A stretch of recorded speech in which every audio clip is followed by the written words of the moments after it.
저는 AI에 대해서 상당한 우려를 갖고 있습니다. 심지어 강화학습을 통하면 인간의 마음을 조작할 수 있게 될 겁니다. 즉시 전체 셧다운을 할 수 있는 킬 스위치를 구비해야 됩니다. 끌 수 없다니. 끌 수 없는 걸 왜 만들어요? AI가 인간보다 똑똑해질 수 있느냐? IQ 테스트에서 120점을 받았다고 하잖아요. 인간의 평균 지능이 100이에요. 지금 챗GPT, 클로드, 제미나이 프로 이런 것들이 너무 인기를 끄니까 인공지능은 이라고 오해를 하게 돼요. 내가 지금 보고 있는 화면을 AI 같이 보고 있어요. 이거 말하는 거니 하고 바로 보여줄 수가 있어요. 그러면 내가 이게 어디 있었어? 다운로드 폴더에 있었어요? 뭐 이런 식으로 하게 되는 거죠. AI가 계속 발달하고 있다고 하는데 인간과 AI를 구별할 수 있을까요? 인간과 AI를 구별할 수 있을까요가 어떤 뜻인지 잘 모르겠습니다. 구별할 수 없다를 만약에 AI가 만든 결과물에 관한 이야기라면 지금 그림이나 글이나 동영상까지 사실상 구분할 수 없는 단계. 그러니까 모든 결과물이 그렇지 않겠지만 일부 결과물은 구분할 수 없다. 그리고 소라라는 게 오픈AI에서 내놨던 굉장히 압도적인 동영상 생성 엔진이 있잖아요. 걔가 2분 정도 생성할 수 있었는데 지금 그거보다 훨씬 더 길게 동영상들이 나오고 있거든요. 이게 AI가 어려웠던 게 캐릭터 일관성이에요. 그러니까 주인공이 계속 똑같은 모습을 유지할 수 있느냐. 캐릭터 일관성이 굉장히 어려운 주제였는데 그것도 이제 해결된 것 같고요. 구분할 수 없게 됐다라고 말하는 게 사실에 더 가까울 것 같습니다. AI가 인간보다 똑똑해질 수 있느냐에 대해서는 AGI가 올 수 있느냐라는 질문하고 되게 비슷하다고 생각해요. 근데 아주 많은 과학자들이 이제는 AGI가 올 수 있을 거라고 얘기를 합니다. 오픈AI의 창업자인 샘 알트만 같은 경우는 2000 몇백일 남았다라고 얘기하고 구글 딥마인드의 데미스 하사비스는 5년이라고 그랬다가 최근에 10년으로 다시 늘린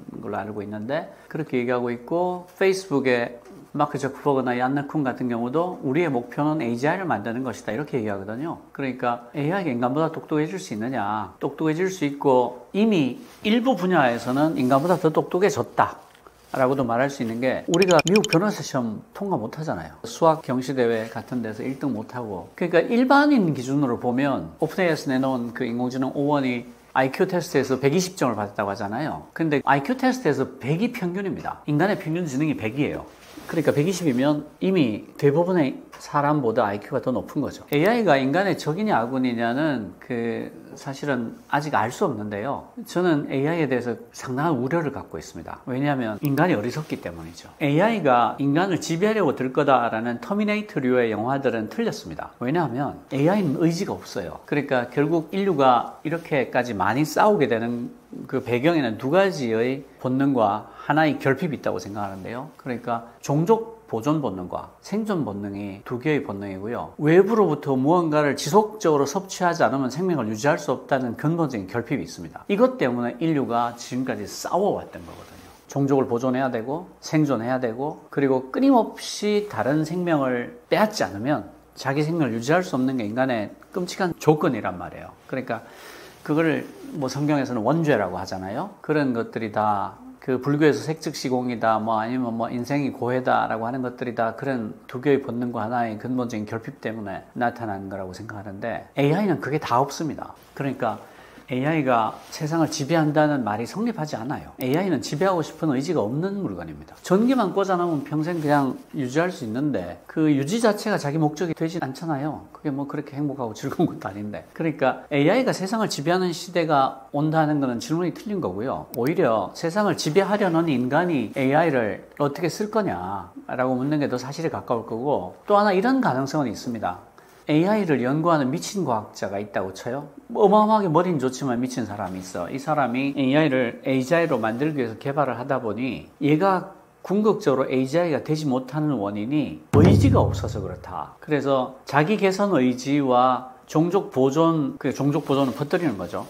그런 의지를 모델링해서 집어넣을 수도 있어요. 그렇게 되면 얘가 모델링된 의지를 갖게 될 수 있죠. 그렇게 해서 자기 복제를 하고 자기 개선을 할 수 있습니다. 그렇게 되면 자기 복제까지는 모르겠는데 자기 개선을 하게 되면 그때는 인류의 통제를 벗어나 버리게 되는 거죠. 얘가 어떤 식으로 자기를 어떻게 바꿀지를 우리는 알 수 없잖아요. 자기 코드를 자기가 바꾸는 거니까. 그렇게 돼서 폭주가 일어나게 될 가능성은 없다고 할 수 없습니다. 근데 그 경우에도 AI가 잘못했다기보다는 사람이 잘못한 거죠. 그러니까 AI가 세상을 지배하는 시대가 오는 게 아니라 어리석은 인간이 스스로 자기를 망치는 시대가 올 수도 있다. 저는 충분히 가능하다라고 생각을 합니다. AI 시대의 윤리가 중요하다는데 왜일까요?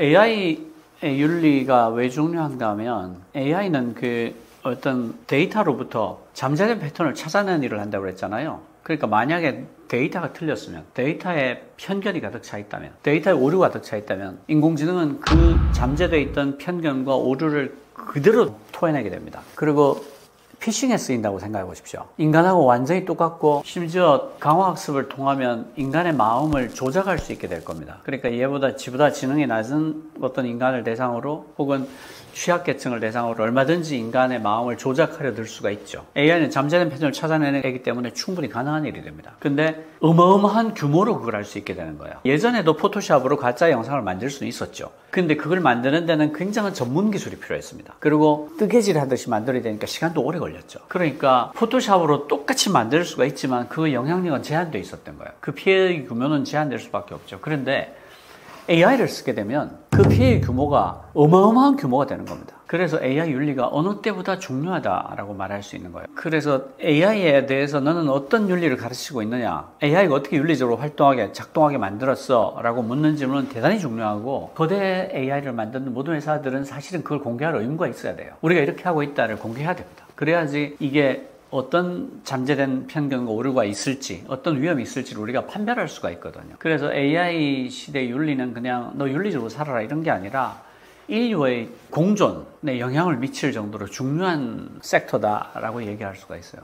정말로 치명적으로 중요합니다. AI 규제에 대해서 국제적으로 논의가 굉장히 활발한데요. 의외로 진도가 잘 나오고 있지 않습니다. 이번에 캘리포니아에서 AI 법을 내놨잖아요. 그게 실제로 보시면 학습 연산량이 거대 AI만 대상으로 하고 있어요. 그런데도 불구하고 캘리포니아 상원을 통과하자마자 캘리포니아 주지사가 부결해 버립니다. 그 부결 버린 이유가 실리콘밸리의 거대 IT 기업들이 엄청난 로비를 했어요. 그래서 부결된 겁니다. 사실 되게 한심하다고 볼 수 있는 게 그 유엔에서 냈다는 보고서가 첨단 인공지능의 안정성에 관한 국제 보고서인데요. 그 튜링상을 수상한 AI 과학자인 요슈아 벤지옥 의장입니다. 그리고 전 세계에서 75명의 인공지능 전문가들이 참가해서 그 위험에 대해서 쭉 나열을 했는데 뭐라고 하냐면 현재의 기술로는 일반 인공지능의 위험에 대한 체계적인 관리, 평가, 분석, 식별 모두 현재로서는 제한적이며 위험을 완화하기 위해서는 여러 가지 방법들을 겹쳐서 사용해야 합니다. 라고 결론을 내고 있어요.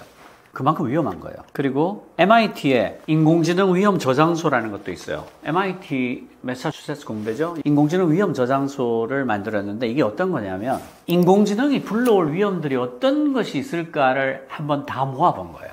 그게 무슨 뜻인가 하면 인간은 인공지능이 어떤 위험을 가져올지에 대해서 다 알고 있느냐, 얘가 이런 위험을 갖고 올 수 있어요, 저런 위험을 갖고 올 수 있어요 라고 해놓은 모든 리포트를 다 모아본 거예요. 그랬더니 아직까지 과학계에서 인공지능이 불러올 위험에 대해서 어떤 명확한 합의도 없었다는 것을 발견했습니다. 사람들은 AI 위험에 대한 합의가 이루어졌다고 생각할 수 있지만 우리의 연구 결과는 그렇지 않다는 것을 보여줍니다. 우리가 확인한 23개 위험 하위 영역 중 평균적으로 34%만 언급된 프레임워크가 있었고 거의 4분의 1은 20% 미만을 다루고 있는 것으로 나타났습니다. 23개 위험 하위 도메인을 모두 언급한 문서나 개요는 하나도 없었으며 가장 포괄적인 문서도 70% 정도만 다루고 있었습니다. 그러니까 인류가 AI가 만들어낼 위험에 대해서 어느 정도 인지하고 있느냐라고 했을 때 전체를 다 인지하고 있는 어떤 리포트도 없었다. 그래서 지금까지 확인된 위험들에 대해서 우리가 인공지능 위험 저장소를 만들어서 데이터베이스로 여기다 다 저장을 하겠다. 그러니까 앞으로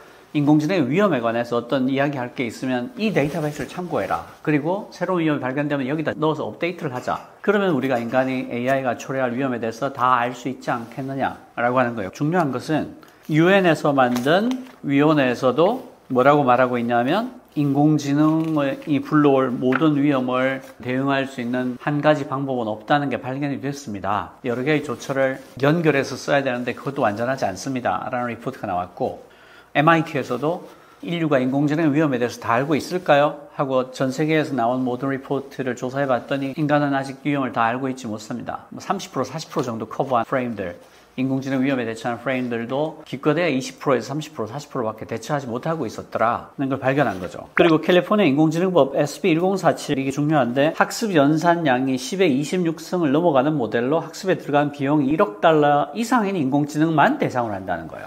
그러니까 대부분의 인공지능은 여기 해당하지 않아요. 그리고 뭘 해라 의무를 매기냐면 반드시 사이버 보호를 구현해서 무단 접근, 오용 또는 훈련 후에 안전하지 않은 수정을 방지해야 됩니다. 맞잖아요. 방지해야 되잖아. 그리고 즉시 전체 셧다운을 할 수 있는 킬 스위치를 구비해야 됩니다. 맞잖아요. 이런 거대한 AI가 갑자기 엄청난 오작동을 하게 되면 전체 셧다운을 할 수 있는 킬 스위치가 있어야죠. 끌 수 있어야 된다는 뜻이에요. 끌 수 없다니. 끌 수 없는 걸 왜 만들어요? 분명히 맞는 말이죠. 끌 수 있어야지. 언제든지 끌 수 있어야지. 이건 되게 상식적인 요구라고요. 그리고 그 개발자가 안전 및 보안 프로토콜을 준수하는 경우 중대한 피해를 유발하거나 유발할 수 있는 불합리한 위험을 초래하는 대상 모델 또는 파생물을 생산하지 않을 것이라는 합리적인 보증을 제공해야 된다. 맞잖아. 이건 이 정도는 해줘야지. 근데 이거를 거부권을 행사합니다. 어이가 없죠. 더 웃기는 것은 이 사람들이 서울에서 열렸던 AI 컨퍼런스에서 우리는 이렇게 할 것입니다 라고 발표한 내용이 있어요. 2024년 5월 21일부터 24일 서울에서 열린 인공지능 정상회의에서 전 세계의 주요 거대 모델 개발사들, 그러니까 아마존, 엔트로피, 코히어, 구글, 오픈AI, 메타 이런 거대 AI 회사들이 전부 다 이렇게 하겠습니다라고 사역을 발표했거든요. 거기 나와요. 책임감 있게 개발 배포하고 심각한 위험에 초점을 맞춘 안전 프레임워크를 발표하고 이걸 달성할 방법을 입증하겠고 공개 업데이트를 통해서 이유를 포함해서 투명성을 제공하겠고 이런 약속을 다 했어요.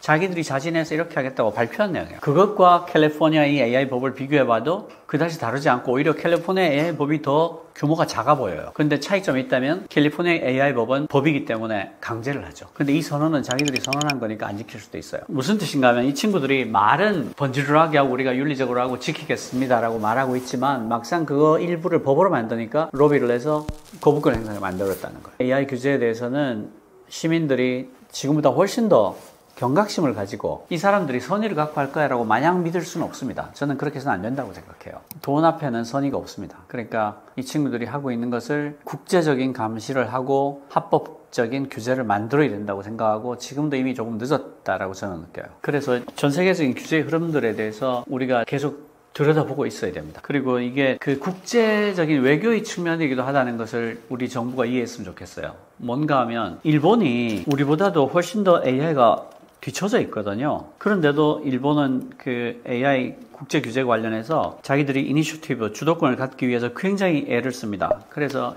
히로시마 프로세스라는 게 있어요. 히로시마의 G7에 모였을 때 AI 규제를 이렇게 저렇게 합시다 하고 일본이 주창을 해서 그 히로시마 프로세스라는 걸 만듭니다. 그렇게 해서 AI 표준과 AI 안전과 규제에 관해서 자기들이 주도권을 쥐고 나가려고 합니다.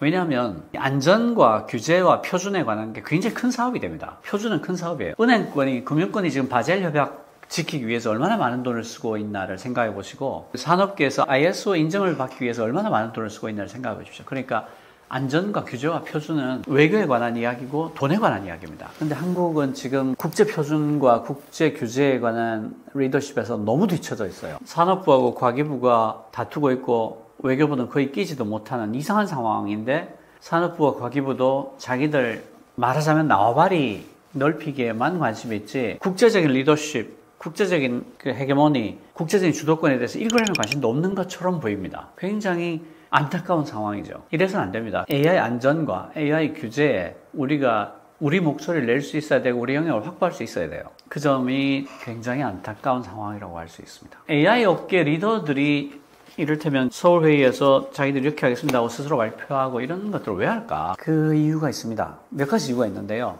이게 안전하다는 것을 끊임없이 입증하지 못하면 산업이 커지지 않습니다. 그리고 안전하고 우리가 열심히 노력하고 있다고 주장을 하고 우리에게 자율성을 주세요라고 계속 주장하지 않으면 강력한 규제가 들어올 겁니다. 근데 그 모든 것들이 다 비용이거든요. 엄청난 돈이 든단 말이죠. 그리고 세 번째 이유는 사실은 산업이 발전하기 위해서도 규제가 필요합니다. 규제 없이는 산업이 발전하는데 한계가 있어요. 무슨 뜻인가 하면 자동차 산업을 생각해 봅시다. 횡단보도와 신호등이 없었어도 자동차 산업이 이렇게 발전했을까요? 저 거대한 기계가 달려와서 내 앞에서 정확히 서줄 거다. 나는 안심하고 이 길을 건널 수 있어라는 확신이 없이 자동차 산업이 발전할 수 있었을까요? 그러니까 AI에 대해서도 신호등과 횡단보도가 필요하다는 겁니다. 그래야 시민들이 편하게 AI와 공생하는 길을, 공존하는 길을 택할 수가 있어요. 지금은 그렇게 못하죠. 너무 위험하니까. 그러니까 AI 산업의 그 리더들이 규제가 필요하다라고 목 놓아 외치는 거예요. 근데 한편으로는 비용을 내고 싶진 않아요. 이중적이죠. 그래서 캘리포니아의 AI 법 같은 그 느슨한 법을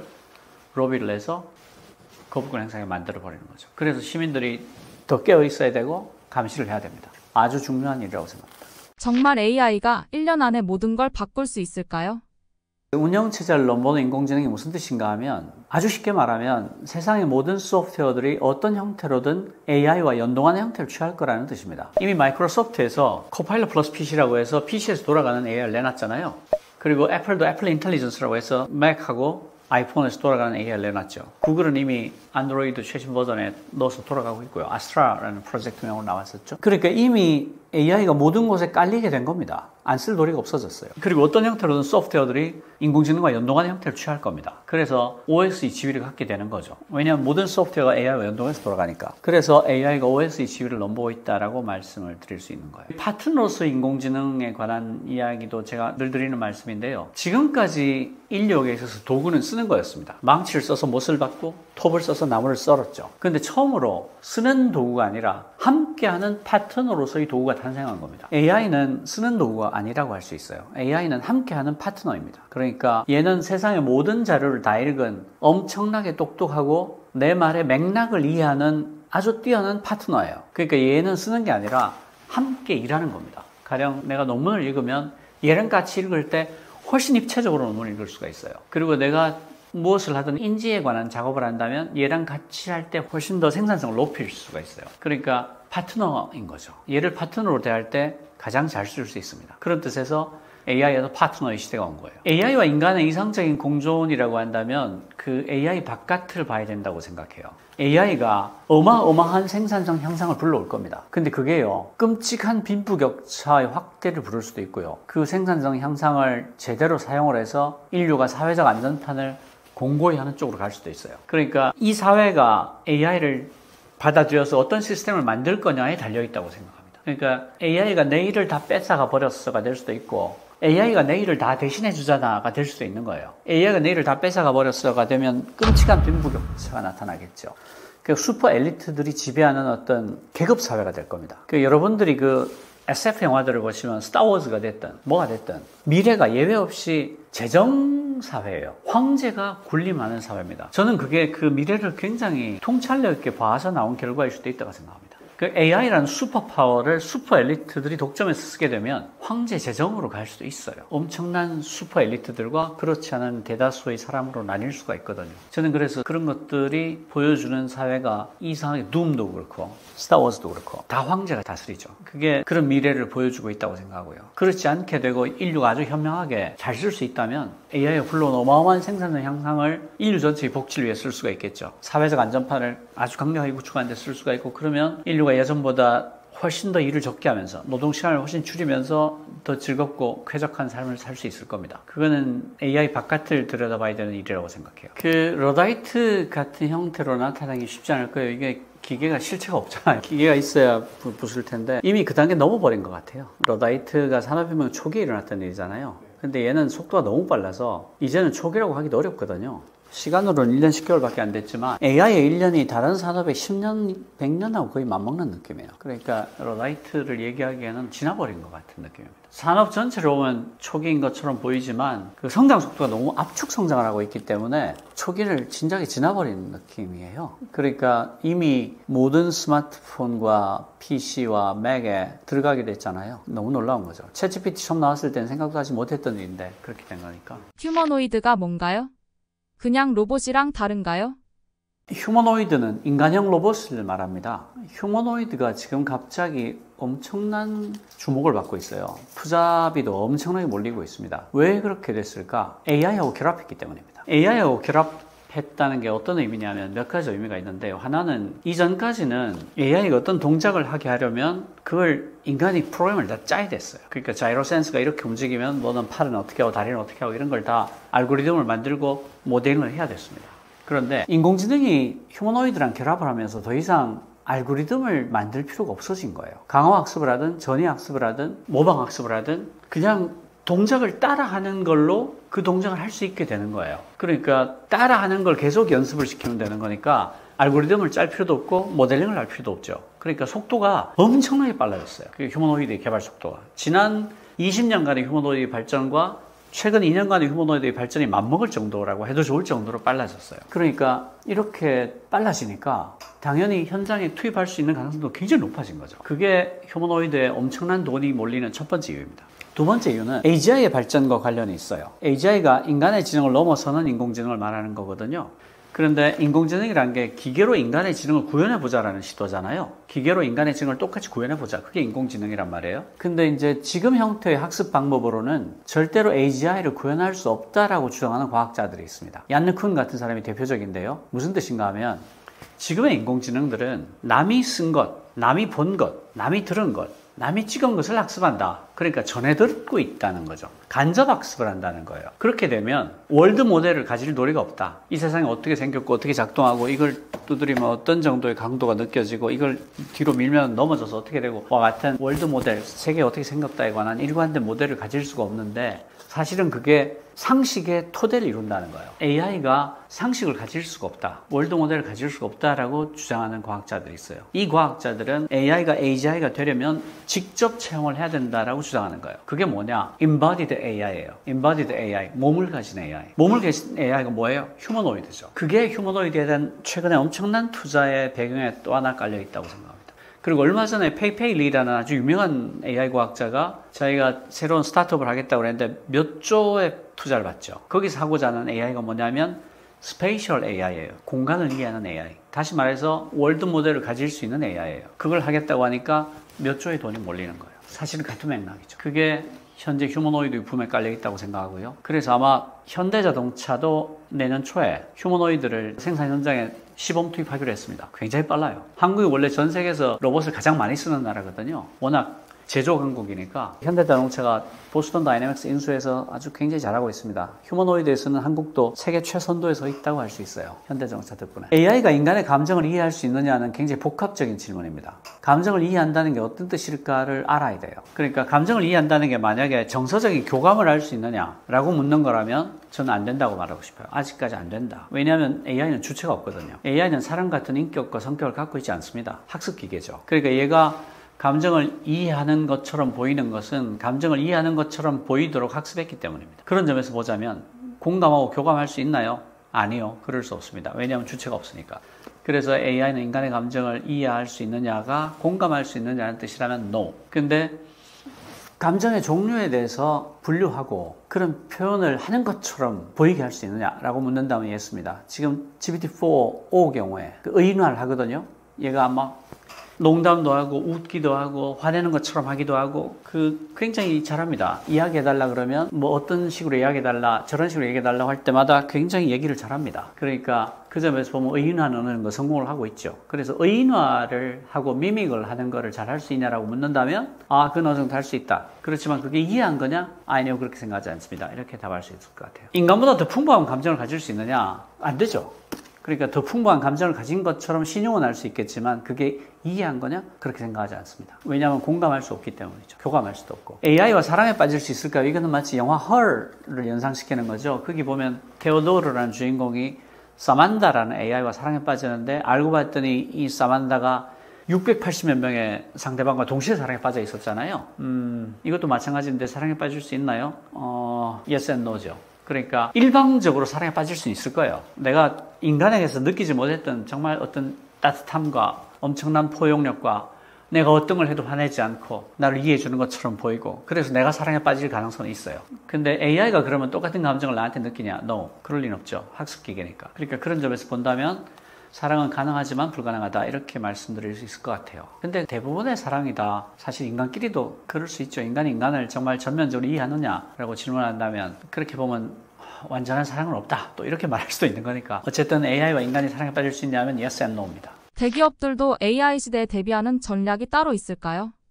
대기업이 AI 시대를 대비하는 전략에 대해서는 제가 드릴 말씀이 좀 있는데요. 하나는 AI에 대한 오해입니다. 지금 챗GPT, 클로드, 제미나이 프로 이런 것들이 너무 인기를 끄니까 인공지능은 다 생성형 인공지능이라고 오해를 하게 돼요. 근데 실제로는 머신러닝이 훨씬 범위가 큽니다. 포스코가 어떻게 1g 원료도 투입하지 않고 쇠를 하루에 240톤이나 더 생산하게 됐을까? 이건 명백히 생성형 인공지능으로 한 게 아니에요. 아무 관계 없어요. 머신러닝이 하는 일을 한마디로 해보라 그러면 잠재된 패턴을 찾아내는 일을 한다고 그랬잖아요. 그러니까 어떤 철광석을 쓰고 그날의 온도가 어때고 그날의 습도가 어땠고 그날의 풍향이 어때고 그날의 풍속이 어땠고 용광로 전체의 표면 온도가 부분별로 어떻게 균일했고 이런 모든 것들을 아우르는 잠재적인 패턴이 있었을 거란 말이에요. 그걸 최적의 조건을 잘 맞추면 최고의 쇠가 가장 많이 나올 거 아니에요. 근데 변수가 너무 많으니까 지금까지는 그 변수를 다 알아챌 수가 없었죠. 근데 AI는 잠재된 패턴을 찾아내는 애니까 그 패턴을 찾아낼 수 있단 말이죠. 그렇게 해서 포스코가 매일 240톤의 쇠를 더 생산할 수 있게 된 거죠. 그 패턴을 찾아냄으로써. 근데 거기에는 1g 원료도 들어가지 않았어요. 이건 생성형 인공지능이 아닙니다. 그냥 잠재된 패턴을 찾아내는 머신러닝이죠. 예를 들어서 불량품을 찾아내는 AI를 만든다고 합시다. 그러면 지금까지는 사람이 이렇게 보고 눈으로 가려냈잖아요. 근데 사람이 눈으로 어떻게 가려낼까요? 거기는 패턴이 있기 때문이죠. 정상 부품의 패턴과 정상이 아닌 부품의 패턴은 다를 거란 말이에요. 모양이 다를 수밖에 없잖아요. 그걸 인간이 손으로, 눈으로 일일이 보면서 가려냈단 말이에요. 근데 가려낸 기준들이 있었을 거란 말이에요. 그러면 그 패턴을 학습시키면 AI는 너무나 쉽게, 너무나 빠르게 불량품을 즉시 가려내게 되는 거죠. 인간보다 훨씬 정확하게. 왜냐하면 인간은 지치기도 하고, 잘못 보기도 하고, 깜빡 졸기도 하고 그러잖아요. 그러니까 인간보다 훨씬 더 정확하게, 말도 안 되는 속도로, 미친 듯한 속도로 가려낼 수가 있는 거죠. 이것도 생성형 인공지능하고 아무 관계 없어요. 관계 없잖아요. 그냥 잠재된 패턴을 찾는 거지. 그리고 그 돼지 몸무게를 가려내는 AI. 그러니까 사육장 천장에 카메라를 딱 한 대만 달면 됩니다. 그럼 얘가 돼지의 몸이 이러면 몇 킬로더라 해서 거의 몇백 그램의 오차를 가지고 그대로 돼지 몸무게를 다 알려주거든요. 이것도 잠재된 패턴을 찾아내서 그렇게 하는 거죠. 그러니까 엄청나게 많은 돼지의 모양과 그 실제 돼지의 몸무게를 다 매칭한 데이터만 있으면 그 데이터를 가지고 잠재된 패턴을 학습을 해서 그냥 맞추는 거예요. 그러니까 기업들은 사실은 챗GPT 이런 게 아주 멋있어 보이지만 걔보다는 머신러닝을 활용하는 게 훨씬 효용이 높습니다. 그러니까 실제로 들여다봐야 될 것은 머신러닝이에요. 머신러닝의 일부분이 거대 언어 모델인 거죠. 그게 대화형 인공지능인 거예요. 생성형 인공지능인 거죠. 이건 머신러닝 아주 일부분이에요. 그걸 놓치면 안 됩니다. 그러니까 대기업 회장들이나 뭐 오너들이 그냥 신문이나 TV에서 하도 그런 말이 많이 나오니까 우리도 챗GPT를 써야 되지 않겠어? 라고 질문할 수가 있는데 그건 질문이 잘못된 겁니다. 우리도 챗GPT를 써야 되겠어? 라고 질문하면 안 되고 우리도 인공지능을 써야 되지 않겠어? 라고 질문해야 되고 그때의 인공지능은 대부분 머신러닝입니다. 오해하시면 안 돼요. 그리고 두 번째로 꼭 아셔야 될 게 있는데 데이터가 전부입니다. 데이터가 없으면 학습할 수 없어요. 챗GPT가 5조개 문서를 가지고 학습했잖아요. 포스코가 얼마나 많은 데이터를 학습을 시켰겠어요? 안에 있는 잠재된 패턴을 다 찾아내야 되니까. 그리고 기업들이 대부분 데이터를 갖고 있지 않습니다. 이걸 명심하셔야 돼요. 기업들이 갖고 있는 것은 데이터가 아닙니다. 데이터를 정제하는데 전체 AI 작업 시간의 80%가 들어가요. 그러니까 굉장히 지루합니다. 기업들이 AI를 도입하고 싶다면 프로젝트 기간을 10개월로 잡았으면 앞에 8개월을 데이터 정제하는 데 써야 된다. 이걸 놓치면 안 됩니다. 이 지루함을 못 견뎌서 AI 도입을 대부분 실패해요. 데이터도 없는데 위에서 자꾸 쪼잖아요. 너 아직 돈을 얼마나 썼는데 왜 성과가 나오지 않니? 라고 쪼고 압박을 하고 하는 순간 그 프로젝트가 망합니다. 망해요. 충분히 데이터를 정제할 시간을 주지 않았기 때문에 데이터를 준비하고 프리트레이닝을 하고 어떤 데이터가 필요한지 검증하고 그런 작업들이 다 있어야 되는 겁니다. 그리고 내부에 그 전문가들한테 AI에 대해서 학습을 시켜야 됩니다. 가르쳐야 돼요. AI를 개발할 정도는 못 되더라도 AI를 잘 쓰실 정도까지는 가르쳐야 됩니다. 그리고 플러스 가장 중요한데 AI 전문 기업하고 협업을 해야 됩니다. AI 전문 기업하고 협업을 하는 것을 저는 AI 플러스 X의 가장 핵심이라고 생각해요. 내부에서 공부해서 다 하겠다 안 됩니다. 그런데 내부에서 하나도 공부 안 하겠다 그것도 안 됩니다. AI를 어떻게 쓰는지는 알고 있어야 돼요. AI를 어떻게 쓰는지 전혀 모르면서 AI 전문기업하고 일하면 어떤 일이 생기냐면 집을 지어서 갖다 주면 이렇게 말하게 돼요. 너무 예쁘고 인테리어도 정말 마음에 드는데 건물을 왼쪽으로 2cm 옮겨주라. 말이 되나요? 말이 안 되죠. 미친 거죠. 그런데 AI에 대해서 전혀 모르면 협업을 할 때 그런 말을 하게 됩니다. 몰라서. 망하는 거죠. 더구나 내가 돈을 주는 갑이라면 100% 망합니다. 어른 돈을 받아야 되니까 건물을 옆으로 2cm 옮기는 신용을 할 거예요. 그러면서 프로젝트는 산으로 가버리는 겁니다. 그래서 나중에 이제 AI 별거 없더라 이런 말을 하고 다니게 되는 거죠. 당신 잘못입니다. 당신이 잘못 썼기 때문에. 그러니까 정리하자면 챗GPT와 같은 생성형 인공지능은 머신러닝의 아주 일부분이다. AI는 잠재된 패턴을 찾아내는 일을 하는 애다. 그러니까 생성형 인공지능 외에 그냥 머신러닝으로 생산 현장에서 생산성을 높일 수 있는 무수히 많은 방법이 있다. 그런데 데이터가 없으면 아무것도 못한다. 그리고 그 데이터를 준비하는데 전체 필요한 프로젝트 기간의 80%가 날아간다. 그리고 내부에 있는 전문가들이 AI를 활용하는 방법을 먼저 익혀야 한다. 그리고 전문 기업과 협업을 할 때 최고의 결과를 낼 수 있다. 이렇게 말씀드릴 수 있습니다. 그 맥락 인터페이스라는 건 제가 지어낸 말인데요. 컨텍스츄얼 인터페이스라는 건데 무슨 뜻인가 하면 지금까지의 인터페이스는 대표적인 게 그래픽 유저 인터페이스예요. GUI라고 하죠. 그 윈도우 바탕화면에 보면 아이콘들이 다 있잖아요. 그걸 마우스를 클릭해서 실행을 합니다. 그 전에 도스 때는 그렇게 하지 않았어요. 도스 때는 프롬프트 창에 명령을 입력해야 됐어요. dir/w 이러면 디렉토리가 옆으로 쫙 펼쳐지고 hwp.exe 하면 아래 한글이 실행이 되고 뭐 그런 식으로 글자를 쳐넣었습니다. 근데 이게 너무 번거로우니까 그렇게 하지 말고 아이콘을 그림으로 만들어서 마우스로 클릭하면 실행되게 하자. 그럼 우리가 쳐넣을 이유가 하나도 없으니까. 엄청 편하죠. 그걸 그래픽 유저 인터페이스, GUI라고 합니다. 지금까지의 인터페이스는 다 GUI가 대세였어요. 식당에 가면 있는 키오스크도 다 GUI죠. 스마트폰 열어서 보이는 바탕화면도 전부 GUI입니다. 그런데 AI가 나타나면서 그 단계도 필요 없어지게 된 거예요. 예를 들면 이런 식입니다. AI는 맥락을 다 이해합니다. 맥락을 완전히 다 알고 있죠. 그러니까 그냥 내가 아이패드를 가지고 수학 문제를 풀고 있다가 그냥 화면을 보면서 이렇게 얘기하면 돼요. 야, 내가 사인 값을 구하는 공식을 잊어먹었는데 이 삼각형의 어느 변을 나눈 게 사인 값이니? 라고 물으면 됩니다. 왜 이걸로 충분할까요? 내가 보는 화면을 걔도 보고 있기 때문입니다. 나랑 맥락을 공유하고 있는 거예요.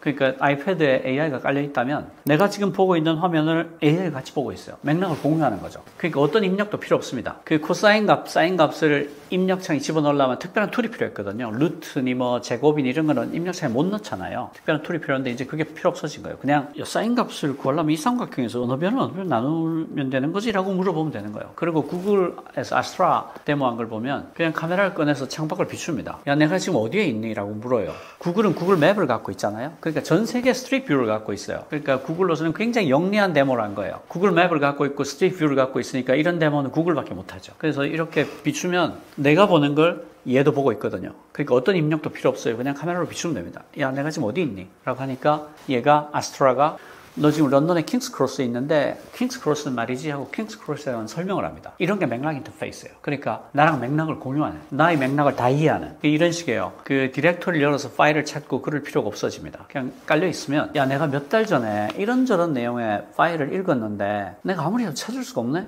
그러면 얘가 내가 갖고 있는 모든 문서를 얘는 다 읽었잖아요. 그래, 압축기억을 하고 있단 말이죠. 그러니까 이거 말하는 거니 하고 바로 보여줄 수가 있어요. 내 질문의 맥락을 이해하는 거죠. 그러니까 그냥 모든 과정이 다 필요 없이 그렇게 물으면 아, 이거 말이구나 하고 그 파일을 보여주는 거예요. 그러면 내가 이게 어디 있었어? 내가 있을 만한 폴더 다 찾아봤는데 없던데 다운로드 폴더에 있었어요. 뭐 이런 식으로 하게 되는 거죠. 이게 맥락 인터페이스입니다.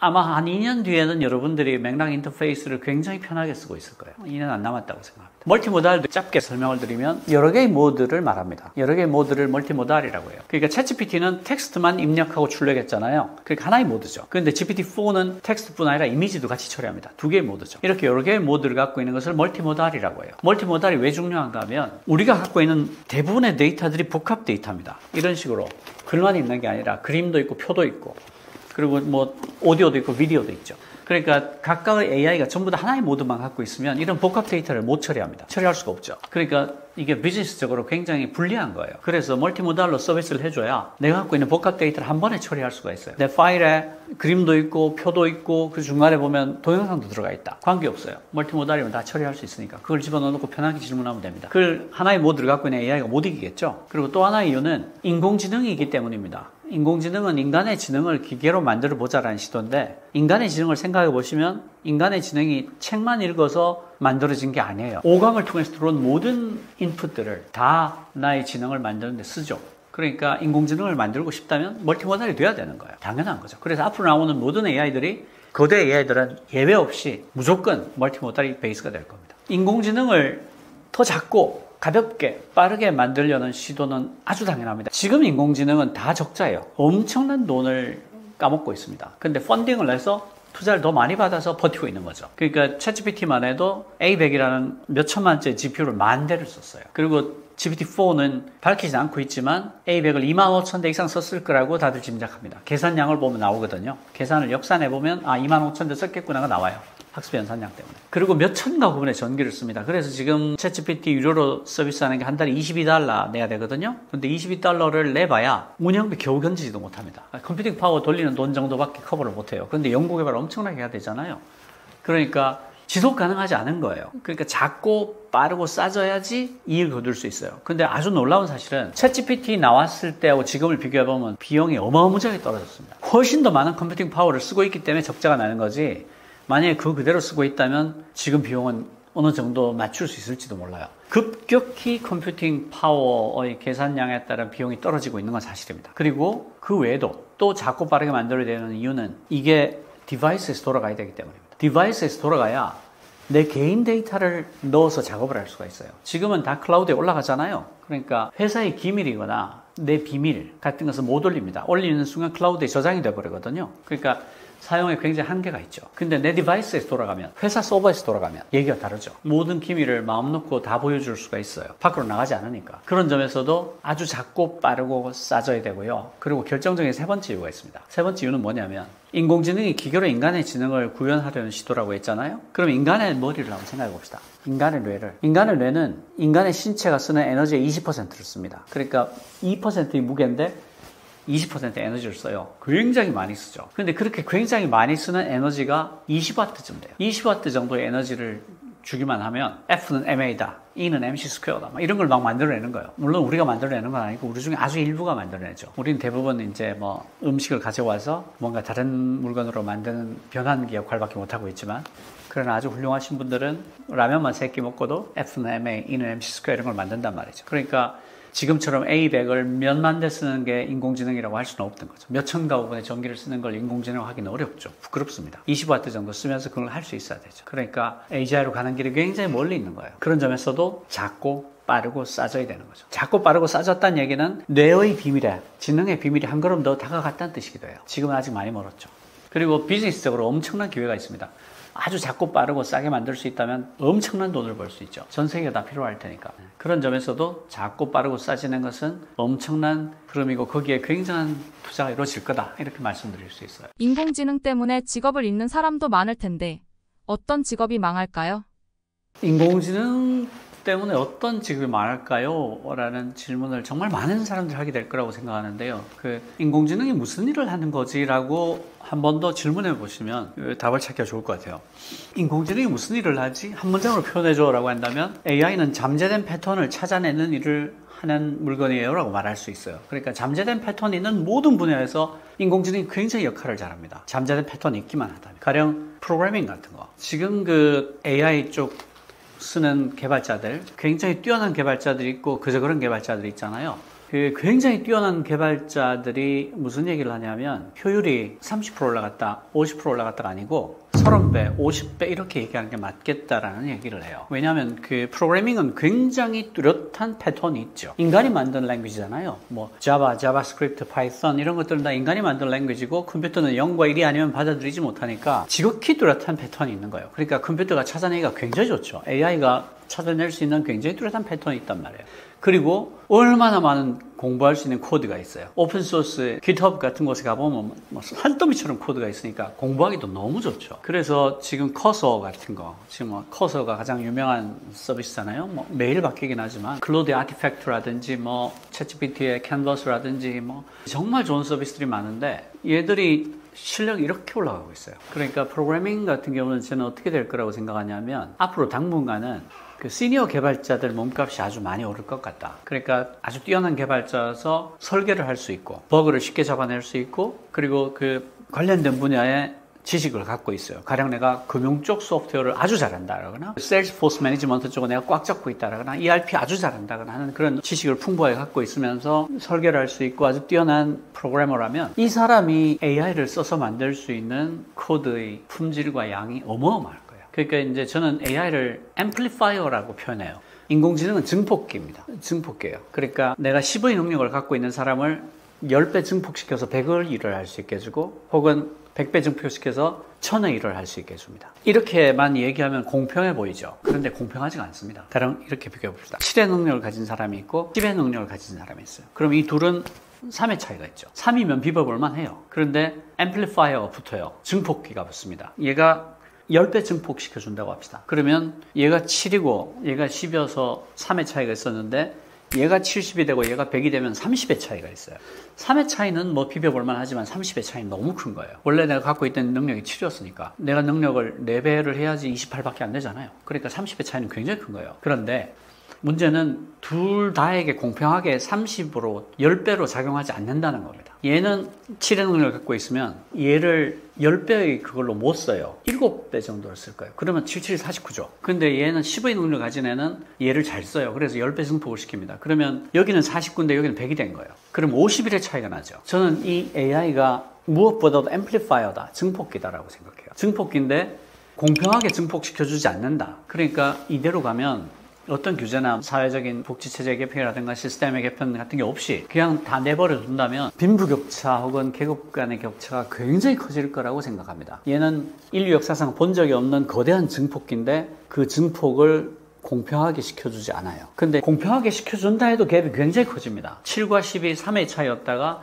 이 증폭기가 붙는 순간 30의 차이로 벌어지는데 문제는 증폭을 공평하게 시켜주지 않는다는 거예요. 그러니까 실제로는 30 차이가 아니라 50, 60, 70 차이가 날 수가 있다는 거예요. 그러니까 이 증폭기가 갖는 위력에 대해서 우리가 이해를 하고 있어야 됩니다. 그래서 지금 제가 생각할 때 개발 쪽을 놓고 보면 10년차 정도 되는 시니어 개발자의 몸값이 굉장히 오르는 반면에 신입 개발자의 일자리가 굉장히 많이 줄어들 거다.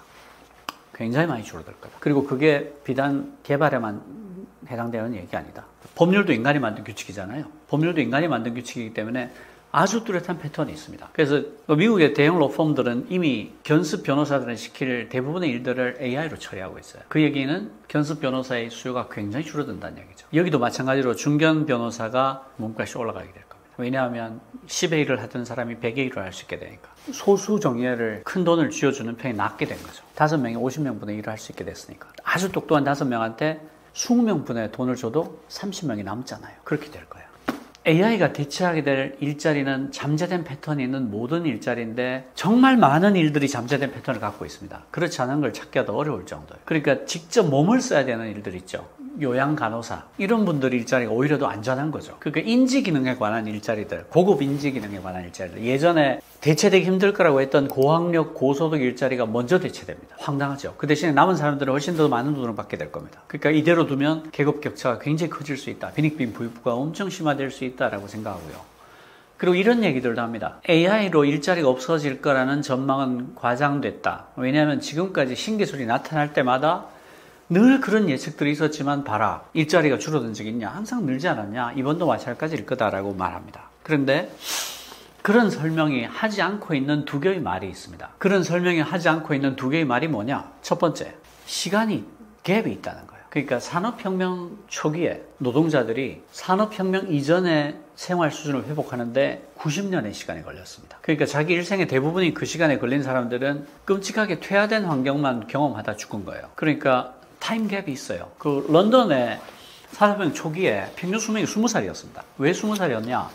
그때는 소년 노동에 대한 개념이 없었어요. 4달, 5살짜리 애들도 10몇 시간씩 일을 시켰습니다. 거기다가 스모그도 엄청 심했죠. 환경에 대한 개념이 없었으니까. 런던 스모그라고 굉장히 유명한 사건이 있었잖아요. 하루에 2만 명이 죽은. 그래서 평균 수명이 20살까지 떨어졌어요. 그래서 이렇게 해서는 다 망하겠으니까, 사람을 구할 수가 없으니까 그 청소년 노동에 대한 기준이 생겨서 미성년자 노동 금지를 하게 되고 노동조합 같은 게 생기면서 노동시간에 대한 기준들이 생기고 건강에 대한 기준이 생기고 또 공해에 대한 기준이 생기고 그러면서 서서히 인류에게 산업혁명의 그 효과가 퍼져나가기 시작한 거죠. 그렇지만 90년이 걸렸습니다.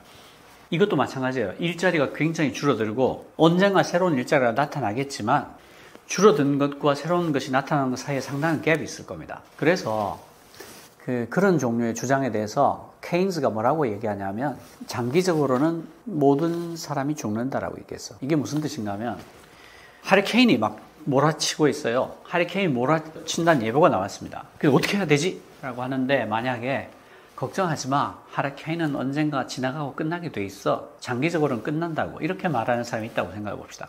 그 사람 말이 틀린 말이 한마디도 없죠. 그렇지만 아무데도 못 쓰는 말입니다. 그러니까 장기적으로는 일자리가 더 늘어날 거라는 말은 장기적으로는 하리케인이 지나갈 거라는 말하고 하나도 다르지 않다는 거예요. 그 갭 사이에 일자리가 없어지고 새로 생기는 일자리 사이에 30년, 40년의 갭이 있다면 그게 도대체 무슨 소용이 있냐는 말이에요. 아무 소용이 없죠. 그런 걸 우리가 헛소리라고 하죠.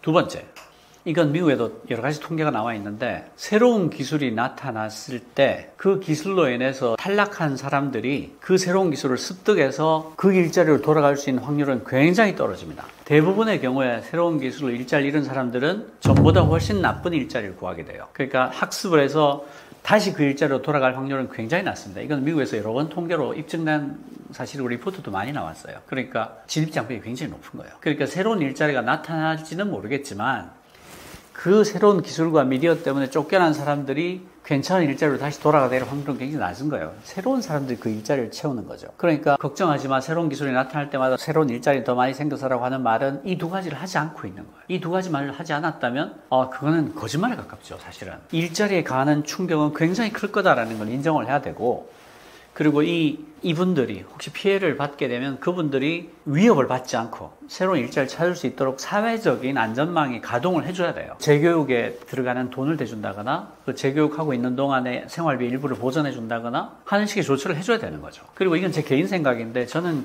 인간이 너무 오래 살게 됐지 않습니까? 이게 두 가지가 겹쳐서 굉장히 비극이 가중되는데요. 하나는 인간이 예전보다 너무 오래 살게 됐다. 이게 운 나쁘면 100살까지 살아야 되잖아요. 두 번째로 기술의 발전이 점점 더 빨라지고 있다. 변화가 가속화되고 있다. 이 두 가지가 겹치면서 너무 힘든 상황이 나타나는 거야. 그러니까 기술이 이렇게 바뀌는데 안 죽어. 계속 살아야 돼. 그러면 나이가 들어서도 계속 새로운 기술을 익혀야 돼요. 근데 나이가 들면 학습 능력이 떨어진단 말이죠.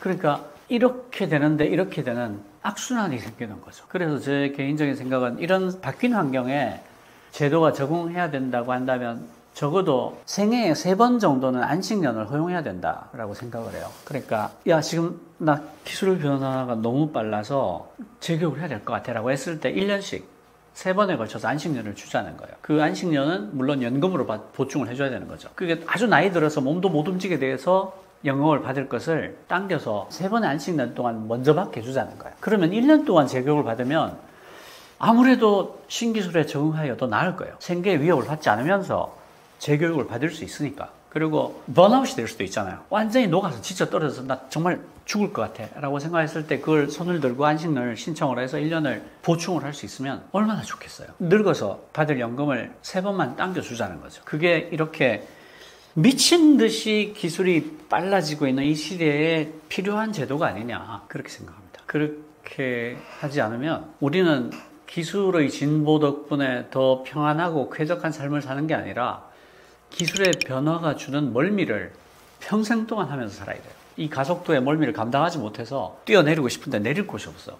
이게 차나 배 같으면 내리면 되잖아요. 근데 못 내린단 말이야. 갈 데가 없잖아요. 그러니까 그 멀미를 지옥같이 견딜 수도 있어야 되는. 그럴 필요 없잖아요. 우리가 세계에서 10대 강국인데 돈도 너무 많은 나라인데 그런데 사회적 안전판을 구축하고 쓸 수 있어요. 우리가 요구하면 됩니다. 이 미친 듯한 기술의 가속도의 멀미를 사회 전체가 같이 감당할 수 있으려면 안전판을 더 구축하고 AI가 만들어내는 생산성의 향상의 그 혜택을 사회 전체에 골고루 받게 해주고 재교육할 수 있는 충분한 기회를 주고 가능하면 그게 3번의 안식년이면 더 좋겠고 저는 그렇게 생각하는 거죠. 그리고 시대가 바뀌고 너무 복잡한데 AI 시대에 살아남기 위해 가장 필요한 역량은 무엇일까요? AI 시대에 꼭 필요한 역량이 뭔가 저 또 많이 받아요. 우리 애들은 어떻게 하면 돼요? 그런 얘기를 많이 받는데 제가 그때마다 드리는 말씀이 있습니다. 생성형 인공지능은요, 뭔가를 만들어내는 인공지능이잖아요. 그러니까 궁금한 게 없는 사람은 얘를 못 씁니다. 물어봐야 되잖아요. 물어보면 대답을 해주잖아요. 물어보면 뭔가를 만들어주잖아요. 근데 궁금한 게 없으면 물어볼 게 없잖아요. 그러면 이 생성형 인공지능은 나한테 필요가 없는 물건이 돼요. 내가 궁금한 게 없기 때문에. 그러니까 얼마나 질문을 잘하느냐, 내가 뭘 모르는지를 어떻게 알고 있느냐가 굉장히 중요한 역량이 돼요. 근데 내가 궁금한 게 많으려면요, 아는 게 많아야 돼요. 주변 지식이 굉장히 풍부해야 돼요. 그러니까 교양이 넘쳐야 돼요. 교양이 있고 주변 지식이 풍부하면 질문할 게 굉장히 많아집니다. 내가 뭘 모르는지를 아는 거죠.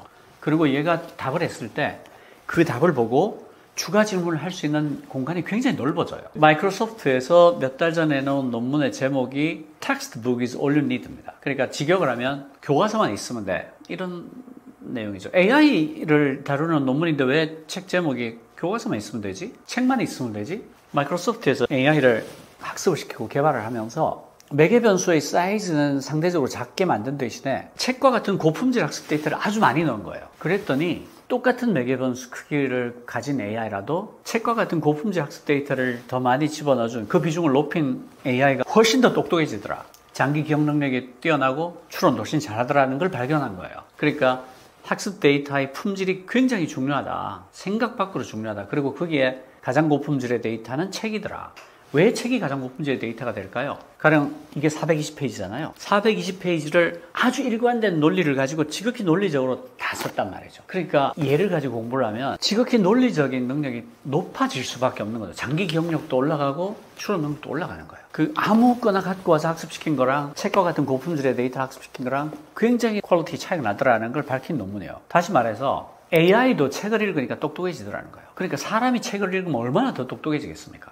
그러니까 애들한테 AI 시대에 대응할 수 있는 가장 훌륭한 조언을 하거나 도와준다면 저는 책 읽는 습관을 갖게 하는 거라고 생각해요. 책을 많이 읽은 사람이 논리적일 수 있고 교양과 주변 지식이 굉장히 풍부해질 수 있고 그래서 대단히 훌륭한 질문들을 할 수 있게 됩니다. 지금은 질문이 말도 못하기 중요한 시기예요. 답은 AI가 내주잖아요. 얼마나 훌륭한 질문을 할 수 있니? 얼마나 풍부한 주변 지식을 갖고 있어서 계속해서 질문을 할 수 있니?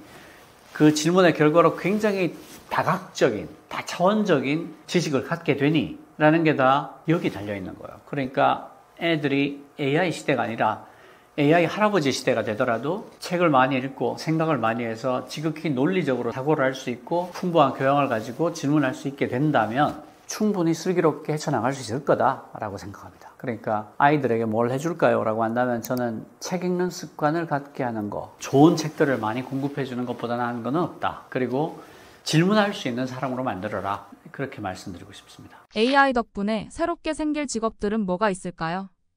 AI 때문에 새롭게 생길 직업들을 왜 프롬프트 엔지니어 생길 거다 뭐라고 했을 때 저는 사실 회의적이었어요. 왜냐하면 인터넷 초창기에 웹마스터라는 직업이 있었죠. 정보 검색사라는 직업이 있었습니다. 그분들 지금 어디 갔습니까? 없어졌죠. 프롬프트 엔지니어도 아주 일부의 사람이 일하면 되는 거예요. 그게 새로운 직업군이라고 할 만하지 않습니다. AI가 점점 더 똑똑해지고요. 굉장히 훌륭한 프롬프트 규칙들이 있잖아요. 그러면 그거는 시스템 프롬프트로 들어갑니다. 그러니까 내가 가령 너는 세계적인 물리학자야 라고 역할을 부여하잖아요. 그걸 계속 할 필요가 없어요. 왜냐하면 AI가 똑똑해지면 이 질문이 물리에 관한 질문이라는 걸 이해할 거예요. 그렇겠죠. 질문을 이해해야지 답을 할 거니까. 그러면 그냥 시스템에서 너는 세계적인 물리학자야 라고 한 줄을 읽은 다음에 시작하면 되는 거예요. 내가 그 질문할 때마다 넣을 필요가 없는 거죠. 그러니까 아주 잘 알려진 프롬프트 규칙들은 전부 다 시스템 프롬프트로 들어갈 거다. 프롬프트 엔지니어라는 거는 정보 검색사나 웹마스터 비슷한 게 될 가능성이 크다. 그리고 서로 있게 되더라도 너무 소수만 필요하기 때문에 직업군이라고 할 수 없다. 그렇게 생각하고요. 아까 말씀드렸듯이 아주 실력 있는 10년차급 시니어 직원들은 훨씬 더 보상을 많이 받게 되고 귀한 레어 아이템이 될 거고요. 신입들은 당분간은 일자리가 계속 줄어드는 것을 경험하게 될 거다라고 생각을 합니다. 근데 그게 인류 전체는 굉장히 안 좋은 일이에요. 왜냐하면 신입이 없어진다는 얘기는 10년 뒤에 시니어도 없어진다는 얘기예요. 신입을 안 뽑았으니까 10년차 직원이 있을 리가 없지 않습니까? 그러니까 발등을 찍는 일이죠. 그래서 그것에 대한 해결책도 지금부터 같이 생각해야 된다라고 말씀을 드리고 싶어요. 지금 꽃감 빼먹는 듯이 그냥 10년차 이상의 직원 엔지니어만 선호했을 때 10년 뒤에 어쩔 건데라는 질문에 대비를 해야 됩니다. 없어지잖아요. AI 시대가 되면 저는 노동시간을 대폭 줄여야 된다고 생각합니다. 인류의 노동의 역사는 노동시간 단축의 역사예요. 계속 줄여왔습니다. 왜 줄여왔냐? 옛날처럼 일하면 재고를 감당할 수 없어요. 거대한 재고 불황이 옵니다. 가령 내가 1시간에 신발을 10켤레 만들던 사람이 1시간에 10,000켤레를 만들게 됐어요. 근데 옛날 10켤레 만들 때처럼 일하면 어떻게 됩니까? 신발 재고를 감당을 못하게 됩니다. 한 1000명 일하고 있었으면 100명만 일해도 되고 10시간 일했으면 3시간, 4시간만 일하면 되는 거죠. 그래야지 전 인류가 신발 재고를 걱정하지 않고 생산량이 유지되고 공급과 수요가 맞아서 잘 돌아가게 됩니다. 그렇지 않고 1000명의 옛날 노동시간 그대로 그걸 다 신발 만드는 데 쓰면 공장도 망하고 그 공장에서 월급 받던 사람도 망하고 그래서 아무도 신발을 사지 못하게 되고 그래서 창고에는 신발이 썩어 넘치는데 사람들은 맨발로 다니게 되는 그런 일이 생길 수밖에 없는 거죠. 그래서 안 되지 않습니까? AI가 생산성을 엄청나게 높여 놓을 거예요. 그러면 그만큼 노동시간 줄여야 됩니다. 그리고 남는 시간을 다른 가치 있는 일을 하면서 쓸 수 있도록 해야 되죠. 가족과 더 많은 시간을 보내고 부모님과 더 많은 시간을 보내고 애들을 사랑해주고 취미를 하고 자기를 가꾸고 운동을 하고 그런 데 쓰면 되는 거예요. 잘 생각해 보세요. 왜 자동화를 합니까? 기계한테 일을 시키고 우리는 놀라고 자동화를 하는 거잖아요. 자동화를 한 다음에 똑같은 노동시간 일할 거면 뭐하러 자동화를 해요? 바보죠. 사회 전체가 인류가 노동시간을 줄여야 하는구나 라고 합의를 하게 되기를 바랍니다. 그렇지 않으면 다 죽어요. 아주 명백한 사실입니다. 그리고 인류의 역사는 노동시간 단축 역사예요. 지금 이미 유럽, 미국에서는 주사일제에 대한 얘기가 굉장히 강하게 나오고 있고 주사일제를 행하고 있는 회사들도 아주 많습니다. 그런 회사들이 다 돈을 굉장히 잘 법니다. 생산성을 높이면 그렇게 하는 게 맞습니다. 저희 회사도 한빛미디어도 사실은 주 4일하고 하루는 재택근무하는데요. 월화 출근하고 수요일 재택하고 목금 출근합니다. 그러니까 이틀 출근하고 하루, 이틀 출근하고 이틀. 그러니까 얼마나 생산성이 올라가겠어요. 굉장히 좋아합니다. 스트레스가 쌓이기 전에 지우는 거예요. 그러니까 생산성이 하나도 떨어지지 않았어요. 하루 뺐는데도. 물론 이제 재택근무하니까 완전히 뺀 건 아니죠. 충분히 가능합니다. 로마 교황청이 인공지능에 대해서 성명서를 발표했다는데 어떤 건가요? 로마 교황청이 인공지능에 대해 성명서를 발표한 게 좀 됐죠. 거기 보시면 그 로마 교황청이 정말 훌륭하다고 생각하는 게 현재 진행 중인 변화가 양적인 측면만이 아니다. 인간의 본성 자체를 인식하는 방식에 영향을 미치고 우리의 정신과 대인관계 습관에도 영향을 미칠 수 있기 때문에 질적인 측면이 강하다. 그리고 새로운 기술은 모든 구성원과 모든 자연환경의 고유한 존엄성을 존중하고 가장 취약한 사람의 필요를 고려하여 인류 가족 전체의 진정으로 도움이 되는지 확인하는 기준에 따라 연구 및 생산되어야 합니다. 이렇게 시작하고 있어요. 그런데 여기 읽어보시면 알겠지만 유엔 인권 선언을 아주 많이 인용을 합니다. 이게 굉장히 현명한 방식이라고 생각하는 게 유엔 인권 선언은 인류가 이미 합의한 거예요. 새롭게 추가된 어떤 합의를 또 하자고 요구하는 게 아니라 주장하는 게 아니라 우리가 이미 합의한 바 있는 유엔 인권 선언을 이렇게 적용하면 된다라고 함으로써 새로운 합의의 필요성을 아예 없앤 거예요. 그러니까 우리가 유엔 인권 선언이라는 이미 합의한 정신이 있으니까 이걸 AI에 그대로 적용하기만 하면 된다라고 얘기를 하고 있는 거예요. 그리고 필요한 것들을 그 뒤에 쭉 이어서 말씀을 하고 있습니다. 그래서 저는 로마 교황청이 정말 훌륭한 일을 했다. 정말 어른스럽다.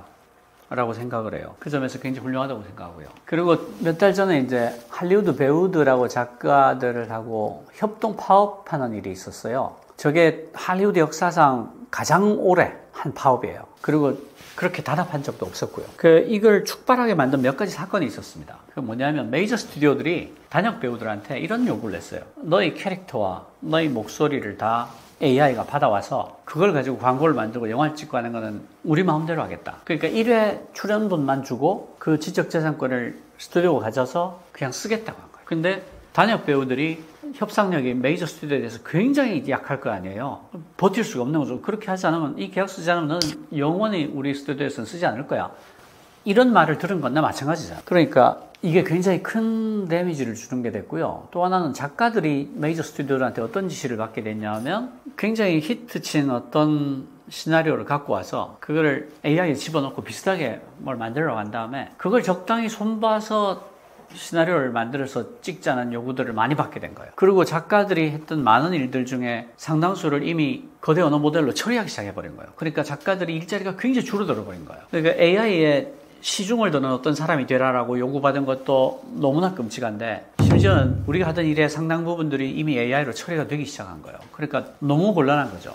그 작가는 작가들대로 그런 형편없는 일을 받게 됐고 배우들은 배우들대로 아니 나의 지적재산 내 몸과 목소리가 내게 아니라고 더 이상 내게 아니라고 이런 요구를 받게 되니까 참을 수가 없게 됐던 거예요. 그래서 할리우드 사상 최장 규모의 파업을 배우와 작가들 그리고 아티스트들이 합쳐서 일사불란하게 파업을 하게 됐던 거죠. 그래서 결국 그런 대부분의 요구들은 철회됐습니다.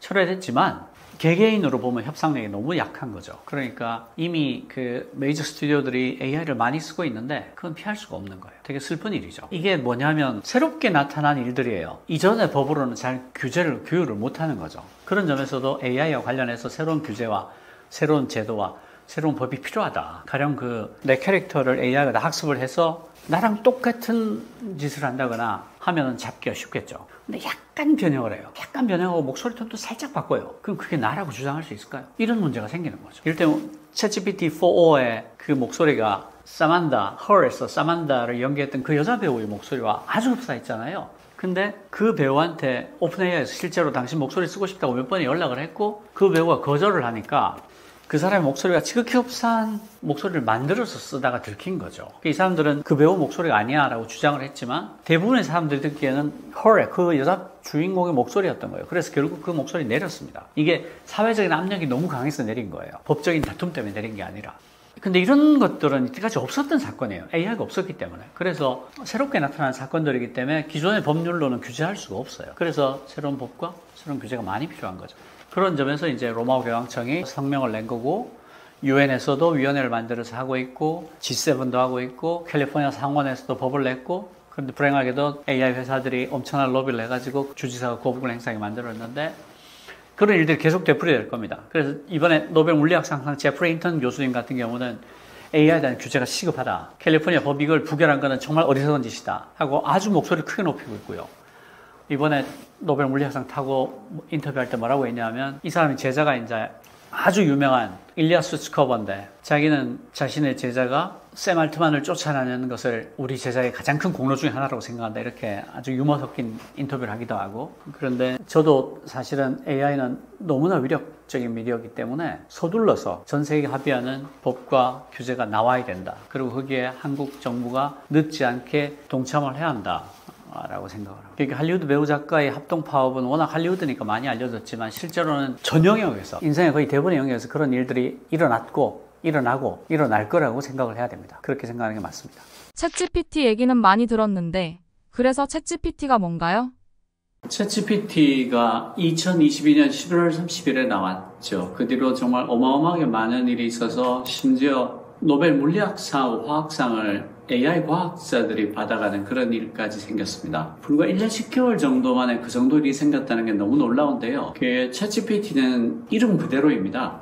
기능을 그대로 이름으로 만든 케이스예요. 챗은 대화형이라는 뜻입니다. 대화하는 인공지능이라는 거죠. G는 generative, 생성형, 뭔가를 만들어내는 인공지능이라는 뜻이에요. P는 pre-trained, 사전학습만이라는 뜻인데요. 굉장히 많은 양을 사전학습했습니다. 5조 개의 문서를 학습했어요. 그래서 이런 종류의 AI를 파운데이션 모델이라고도 부릅니다. 파운데이션 모델이 무슨 뜻인가 하면 모든 일을 다 잘 알아서 모든 일이 기반이 될 수 있는 그런 AI다라고 해서 이런 종류의 AI를 파운데이션 모델이라고 불러요. 그리고 마지막 T는 트랜스포머라는 모델을 썼다는 거예요. 그러니까 챗GPT는 트랜스포머 모델을 쓴 대화형, 생성형 인공지능인데 거대 언어 모델을 말하는 거예요. 그러니까 거대한 언어 데이터를 사전학습한 파운데이션 모델의 뜻이죠. 그게 챗GPT의 뜻이고요. 여기서 이제 마지막에 T가 되게 중요한데 트랜스포머라는 모델이 워낙 기능을 잘합니다. 워낙 뛰어난 성능이어서 지금 생성형 인공지능들은 거의 예외 없이 전부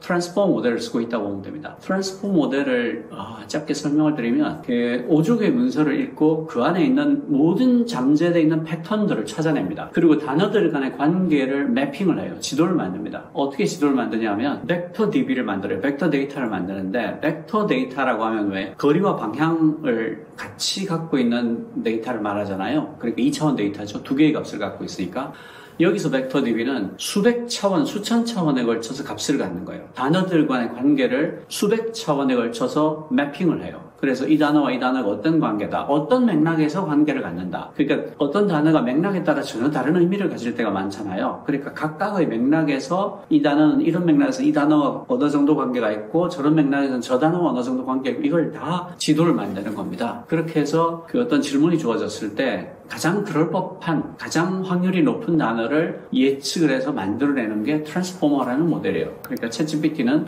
트랜스포머라는 모델을 쓴 대화형 거대 언어 모델인 거죠. 가장 크게 다른 것은 규모입니다. 지금의 거대 언어 모델들은 예외 없이 규모의 법칙을 따릅니다. Law of Scale이라고 하는데요. 그러니까 컴퓨팅 파워를 많이 집어넣으면 많이 집어넣을수록, 학습 데이터를 많이 집어넣으면 많이 집어넣을수록, 매개 변수를 크게 잡으면 크게 잡을수록 일관되게 성능이 좋아집니다. 아직 깨지지 않았어요. 그러니까 아까 챗GPT가 제가 5조 개의 문서를 학습했다고 했잖아요. 페이스북, 그러니까 메타죠. 페이스북에서 만든 라마 3.1이라는 거대 언어 모델은 챗GPT보다 50배 더 많은 학습 데이터를 썼습니다. 그래서 성능이 되게 좋겠죠? 근데 페이스북 쪽에서 뭐라고 얘기하냐면 아직도 끝을 보지는 못했다라고 얘기합니다. 그러니까 규모의 법칙이 깨지지 않았다는 거예요. 더 많이 집어넣으면 더 좋아질 것 같더라는 것만 확인을 한 거예요. 그러니까 챗GPT가 모델로 보면 그전에 나왔던 것과 그렇게 다르다고 하기는 어렵습니다. 그냥 트랜스포머를 쓴 거죠. 가장 큰 차이는 압도적인 스케일입니다. 5조 인문서를 학습한 것도 처음이고 A100이라는 비싼 GPU를 10,000대를 쓴 것도 처음이고 그걸 100일 동안 돌린 것도 처음이고 갑자기 왜 이렇게 좋아져? 여기서 이제 느닷없이 나타나는 능력이라는 걸 발견합니다. 그게 뭐냐면 학습 연산량이 10의 22제곱을 넘어가는 순간 얘가 전에 보이지 않았던 능력들을 보이기 시작하는 거예요. 느닷없이 튀어요. 그래프가 이렇게 가다가 툭 튀는 거예요. 근데 왜 그런지는 모릅니다. 그래서 이걸 느닷없이 나타나는 능력, emergent ability라고 부르는 거예요. 그러니까 ChatGPT는 그전에 AI들하고 뭐가 달라요? 라고 한다면 규모의 법칙이 통한다는 것을 깨닫고 알게 된 다음에 본격적으로 어마어마한 규모로 학습을 시켰다. 이게 그전까지의 AI하고 결정적으로 다른 점이라고 할 수 있어요. 저도 10의 그 20제곱 내용을 좀 유의 깊게 봤었는데 네. 이거는 아무도 지금 조금이라도 이유가 그때부터 이유는 모릅니다. 그 이유를 안다면 느닷없이 나타난다고 하지 않았을 거예요. 느닷없이 나타났다는 얘기는 그 전에 어디 있었던지 모른다는 뜻이거든요. AI는 3가지 특징이 있는데요. 첫 번째, 설명할 수 없다. 왜 그렇게 잘 작동하는지 몰라요. 두 번째, 규모의 법칙에 따라 느닷없이 나타나는 능력을 보여준다. 이게 emergence라고 해서 창발성이라고도 번역하는 건데 저는 직역을 해서 느닷없이 나타나는 능력으로 말씀을 드리는데 세 번째가 규모의 법칙을 따른다. 이 3가지가 현대 거대 AI의 3대 특징이라고 할 수 있어요. 그러니까 셋 다 자세히 보시면 설명할 수 없구나라는 걸 알 수 있어요. 그게 가장 큰 특징이고요. 그래서 현대 AI를 발명이라기보다는 발견이라고 부르는 게 맞다라고 이야기하는 과학자들도 있습니다. 이유를 모르기 때문이죠. 사람들이 챗GPT에 대해서 열광적으로 반응을 했죠. 그러니까 챗GPT를 만든 회사가 오픈AI인데 오픈AI조차도 이런 반응을 전혀 예측하지 못했습니다. 그래서 그때 오픈할 때도 그냥 사람들한테 이걸 보여주면 어떤 반응을 보일까 정도의 생각을 가지고 별 생각 없이 오픈을 했는데 갑자기 1억 명이 써버린 거예요. 너무 놀란 거죠. 그렇게 열광적인 반응을 끌어낸 거는 threshold를 넘은 것 같아요. 그러니까 어지간히 하네, 아이고 애쓴다. 그 전까지 AI는 그런 수준이었거든요. 꽤 하네, 애쓴다였는데 느닷없이 너무 잘하는 거예요. 정말 똑똑한 거죠. 그때 미국 변호사 시험을 통과할 정도의 실력이었으니까 지금 사실 챗GPT 그 당시 버전을 써보면 멍청하다, 많이 모자란다는 느낌을 갖게 되는데요. 그 당시로서는 변호사 시험을 통과했다는 게 너무 놀라운 일이었어요. 그리고 인터페이스 자체가 대화형이었으니까 진입장벽이 없는 거죠. 모든 사람이 써볼 수 있는 거예요. 그게 아마 그 열광적인 반응을 불러온 이유가 아니었을까 그렇게 생각합니다. 챗GPT가 미국 변호사 시험을 하위 10%로 통과했는데 그 다음에 나온 GPT-4는 상위 10%로 통과를 합니다. 그리고 GPT-4 only는 voice to voice로 멀티모달이죠. 여러 개의 모드를 갖고 있는데 사람의 음성을 바로 음성으로 처리합니다. 그리고 이번에 나온 O1이라고 했죠. 오리온 1인데 얘는 추론을 잘하기 시작합니다. 그러니까 모든 분야에 잘하지 않아요. 그게 이름을 GPT라고 짓지 않고 따로 떼서 O1이라고 지은 이유라고 저는 생각하는데 얘는 수학이나 의학처럼 깊이 있는 추론이 필요한 분야에서 굉장히 잘해요. 그러니까 의사시험을 최상위 1% 이내로 통과할 수 있을 정도로 추론이 뛰어납니다. 그러니까 챗GPT를 지금 AI들하고 비교해보면 장난감같이 느껴질 정도라고 할까요? 그 정도 차이가 난다고 볼 수 있어요. 저 같은 경우는 확실히 그렇게 느낍니다. 챗GPT의 한계가 있어요. 아까 말씀드렸듯이 트랜스포머라는 모델을 쓰잖아요. 5조 개의 문서를 들여다보고 그 안에 들어가 있는 모든 잠재된 패턴을 다 찾아냅니다. 그리고 단어들 간의 관계를 다 매핑을 하죠. 그렇게 해서 확률적으로 가장 그럴 법한 단어를 생성해내서 그 단어들을 이어나가서 문장을 만들어요. 그러니까 얘는 확률적으로 가장 그럴 법한 말을 표현하도록 학습하네요. 뒤집어 얘기하면 얘는 학습 과정에서 한 번도 true와 false를 토하도록 배운 적이 없는 애라는 뜻이에요. 그러니까 얘가 하는 말은 참말만 하는 게 아니에요. 확률적으로 가장 그럴 법한 말을 하기 때문에 거짓말을 할 때도 굉장히 그럴 법하게 해요. 이런 의도하지 않는 거짓말을 hallucination이라고 불러요. 그러니까 직역을 하면 환각인데 우리말로 하면 멀쩡한 거짓말, 태어난 거짓말 정도로 번역하는 게 더 뜻에는 와닿겠죠. 그러니까 챗GPT 한계는 확률적으로 가장 그럴 법한 단어를 예측해 나가는 애기 때문에 잠재된 패턴이 있는 경우에는 굉장히 훌륭히 작동을 하지만 명백한 사실이 있을 때 혹은 1 더하기 1은 2처럼 하나의 답이 있을 때 이럴 때는 얘가 일을 잘 하지 못합니다. 그러니까 잠재된 패턴이 있는 모든 분야에서 잘 작동을 하지만 명백한 팩트가 있거나 하나의 명료한 답이 있을 때 쓰는 것은 적절하지 않다. AI 쪽에 아주 유명한 안드레 카파티라는 분이 있는데 이분이 뭐라고 얘기하냐면 hallucination은 버그가 아니다. hallucination은 피처다. 이렇게 얘기를 해요. 왜냐하면 우리가 어떤 창의적인 어떤 답을 내놓기 위해서는 상상을 해야 돼요.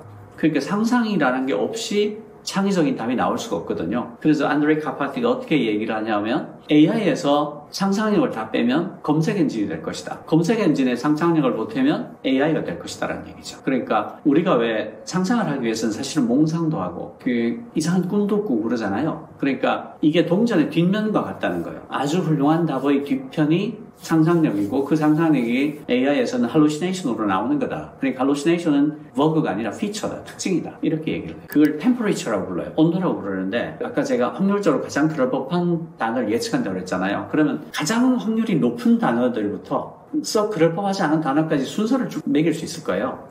항상 최상위에 있는 단어만 답으로 토해내면 답이 항상 똑같겠죠. 근데 이 템퍼레이처를 조절을 해서 그 위에 한 4개, 5개의 단어를 랜덤으로 나타나게 해준다면 앞에 한 단어가 바뀌면 그 뒤에 이어진 단어들이 다 바뀔 거예요. 이걸 온도를 설정한다라고 하는데 보통 85도 정도 설정할 때 좋은 답이 나온다 이런 얘기들이 있어요. 85도는 아주 정확한 값은 아닌데 대략 그 정도로 템퍼레이처를 설정할 때 창의적이고 훌륭한 답들이 나온다라고들 해요. 챗GPT와 같은 거대 언어 모델들, 그러니까 지금은 GPT-4o라고 되었죠. GPT-4o나 클로드 3.5나 구글의 제미나이 프로나 네이버의 하이퍼클로버 X 같은 것을 어떻게 하면 가장 잘 쓰냐. 흔히 이제 프롬프트를 잘 써야 된다 이런 말을 하잖아요. 프롬프트가 이제 쉽게 말하면 질문이에요. 그 질문을 잘 써야지 좋은 답이 나온다고 좋은 프롬프트의 사례는 사실은 되게 많이 나와 있어요. 그런데 그런 조언들이 하고 있지 않은 말이 있습니다. 뭐냐 하면 가장 좋은 프롬프트는요, 사실은 토론을 이어나가는 거예요. 하나의 질문으로 답을 내는 것보다 얘가 나를 위해서 일해주는 세상의 모든 책을 다 읽은 슈퍼 컨설턴트다라고 생각을 하고 얘랑 토론을 할 때 최고의 효과를 거둘 수 있습니다. 예를 들어서 저는 이제 논문을 요즘은 다 클로드랑 같이 읽거든요. 챗GPT랑 같이 읽을 때도 있지만 메인은 클로드입니다. 제가 이렇게 물어요. 이 논문의 주요 논점들을 번호를 매겨가며 정리해주고 이 논문의 뛰어난 점과 이 논문의 부족한 점을 지적해주고 이 논문의 후속 연구로 어떤 연구가 이루어지면 좋을지를 알려달라 이렇게 얘기를 해요. 이게 제가 하는 표준 질문입니다. 그러니까 이 질문이 굉장히 좋다, 탁월하다 그런 뜻이 아니라 저는 그렇게 쓴다라는 뜻입니다. 그렇게 하면 얘가 한 2, 3초 안에 딱 답을 내주거든요. 그럼 그때부터가 진짜예요. 이 주요 논점들 정리한 걸 보면 제가 동의하기 어려운 주장들이 있거나 이게 어떤 근거로 이렇게 주장하는 거지? 라고 궁금해지는 포인트가 있을 거예요. 아니면 그 정리한 논점 중에서 제가 처음 보는 컨셉이나 아주 명료하게 뜻을 알고 있지는 못한 단어들이, 개념들이 나올 수도 있죠.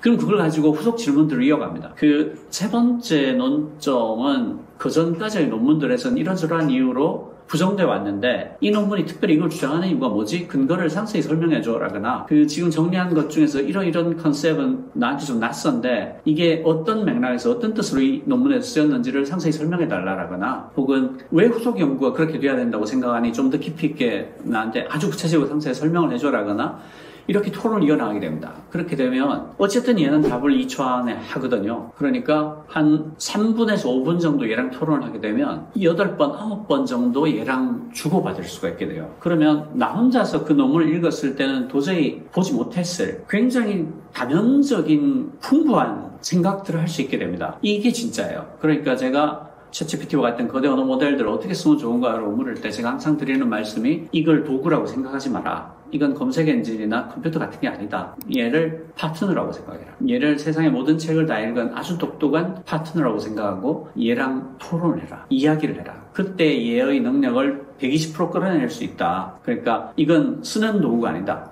지금까지 톱이나 망치 이런 것들처럼 쓰는 게 아니고 같이 하는 거다. 파트너다. 그래서 저는 이런 거대 언어 모델들을 가장 잘 활용하는 방법은 토론을 이어나가는 거다. 절대로 하나의 프롬프트, 첫 번째 프롬프트로 뭔가를 끌어내려고 하지 마라. 그게 제가 꼭 권해드리고 싶은 말씀이에요. 요즘 생성형 AI 기술은 어떻게 발전하고 있나요? 몇 가지 굵직한 흐름들을 볼 수 있는데요. 첫 번째는 멀티모달입니다. 멀티모달은 여러 개의 모드를 갖고 있다는 뜻인데요. 챗GPT는 텍스트만 다루잖아요. 텍스트를 입력해서 텍스트를 출력합니다. 하나의 모드죠. 근데 GPT-4만 해도 텍스트만 입력하는 게 아니라 이미지도 입력을 받고 이미지도 출력을 합니다. 두 개의 모드죠. 이렇게 여러 개의 모드를 갖고 있는 것을 멀티모달이라고 불러요. 앞으로 모든 생성형 인공지능은 멀티모달이 베이스가 될 겁니다. 몇 가지 이유가 있어요. 첫 번째로 텍스트만 입력하고 출력하면 실제로 쓰임새가 굉장히 제한을 받게 됩니다. 우리가 갖고 있는 데이터들이 대부분 복합 데이터들이에요. 글만 있는 자료가 별로 없죠. 그 안에는 인용되는 이미지도 있고 때때로 오디오가 들어가기도 하고 비디오가 들어가기도 하고 복합 데이터들이 대부분이거든요. 제 책을 보더라도 이런 식으로 그림을 금방 볼 수 있잖아요. 이런 자료는 챗GPT는 처리 못한다는 말이에요. 그림을 못 보니까. 그러니까 스미스가 굉장히 한계가 있죠. 그래서 기본적으로 비즈니스를 위해서도 멀티모달이 돼야 됩니다. 또 하나의 이유가 있어요. 인공지능이 기계로 인간의 지능을 구현해보자라는 시도잖아요. 그러면 인간의 지능을 보자 이거예요. 인간의 지능이 책만 읽고 발전하나요? 그럴 리가 없잖아요. 시청각, 온갖 오감을 통해서 들어오는 모든 입력들이 나의 지능을 발전시키는 데 쓰인단 말이죠. 그러니까 인공지능이 기계로 인간의 지능을 구현해보자라는 시도라면 베이스는 멀티모달이 돼야 되는 거죠. 그래서 멀티모달로 가는 아주 분명한 흐름이 있고요. 또 하나의 흐름은 작고 빨라지고 싸집니다. 이것도 불가피한데요. 지금 챗GPT 같은 경우에는 한 대 1,000만 원 GPU를 몇만 장을 써야 됩니다. 그러니까 한 번에 몇천 가구분의 전기를 써요. 그래서 지금 한 달에 한 $22 정도를 사용료를 받고 있는데 그거 받아봐야 적자입니다. 유지 가능하지 않은 거예요. 그래서 얘를 어떻게든 작고 빠르고 싸게 만들어야 됩니다. 그게 또 하나의 이유가 있어요. 그건 뭐냐면 이 개인 기기에서 돌아갈 수 있어야 됩니다. 그렇게 하지 않으면 쓰임새가 굉장히 제한돼요. 예를 들어서 우리 회사의 비밀 데이터들을 클라우드로 못 올리잖아요. 내 개인 데이터들을 클라우드로 못 올리잖아요. 그러니까 쓰임새가 굉장히 제한되는 거죠. 비밀을 보장해주는 어떤 특별한 클로즈드 된 클라우드에서 나만 쓴다, 굉장히 비싼 돈을 내고 그런 게 아니라면 사용성이 굉장히 제한될 수밖에 없습니다. 그러니까 성능이 약간 떨어지더라도 내 디바이스 위에서 PC나 스마트폰 위에서 돌아갈 수 있을 정도로 작게 만들어야 쓰임새가 굉장히 커지는 거죠. 그래서 작고 빨라지고 싸집니다. 그리고 세 번째로는 AGI를 향해서 갑니다. AGI는 Artificial General Intelligence라고 해서 인공일반지능이라고 말하는 건데요. 지능의 모든 영역에서 인간의 지능을 뛰어넘는 인공지능을 AGI라고 부릅니다. 지금 페이스북이 됐든 구글이 됐든 오픈AI가 됐든 다 우리의 목표는 AGI를 개발하는 것입니다 라고 얘기하고 있어요. 그리고 실제로도 구글의 딥마인드죠. 이번에 노벨 화학상 받은 데미사 사비스 같은 경우는 5년에서 10년 안에 AGI가 나올 것 같습니다 라고 얘기하고 있고요. 오픈AI의 샘 알트만 같은 경우에는 2000 몇백 일 안에 AGI가 될 것 같다라고 얘기합니다. 그러니까 굉장히 많은 AI 과학자들이 AGI가 올 거라고 예측하기 시작했어요. 근데 챗GPT가 나오기 전만 해도 대부분의 AI 과학자들이 인간 수준의 인공지능까지는 못 만들 거다라는 쪽에 표를 던졌어요. 그러니까 그 불과 2년 사이에 어마어마한 변화가 나타난 거죠. 그러니까 생성형 AI 기술은 어떻게 가고 있냐, 이렇게 한 3가지 정도로 정리할 수 있을 것 같습니다. 멀티모달 리베이스가 된다, 싸지고 빨라지고 작아진다, AGI로 가고 있다. 생성형 AI가 산업의 트렌드를 어떻게 바꾸냐면 생성형 AI는 잠재된 패턴을 찾아내는 일을 합니다. 그러니까 현대의 AI가 무슨 일을 하냐고 한 문장으로 표현해보라 그러면 잠재된 패턴을 찾아내는 일을 해오라고 할 수 있습니다. 그러니까 잠재된 패턴이 있는 모든 분야에서 AI가 돌이킬 수 없는 변화를 불러올 겁니다. 예를 들어서 이번에 노벨 화학상을 받은 알파폴더 같은 경우에 그게 뭐냐면 거대 단백질의 접히는 모양을 예측하는 거거든요. 그러니까 분자량이 굉장히 큰 거대 단백질의 경우에는 우리가 분자식을 다 알고 있다고 하더라도 그 물리적, 화학적 특성을 100% 말하지 못합니다. 왜냐하면 얘가 어떤 모양으로 접히냐에 따라 전혀 다른 특징을 나타내거든요. 그래서 신물질을 만들 때 이 거대 단백질이 어떤 모양으로 접히느냐를 예측하는 게 굉장히 중요한 일이 됩니다.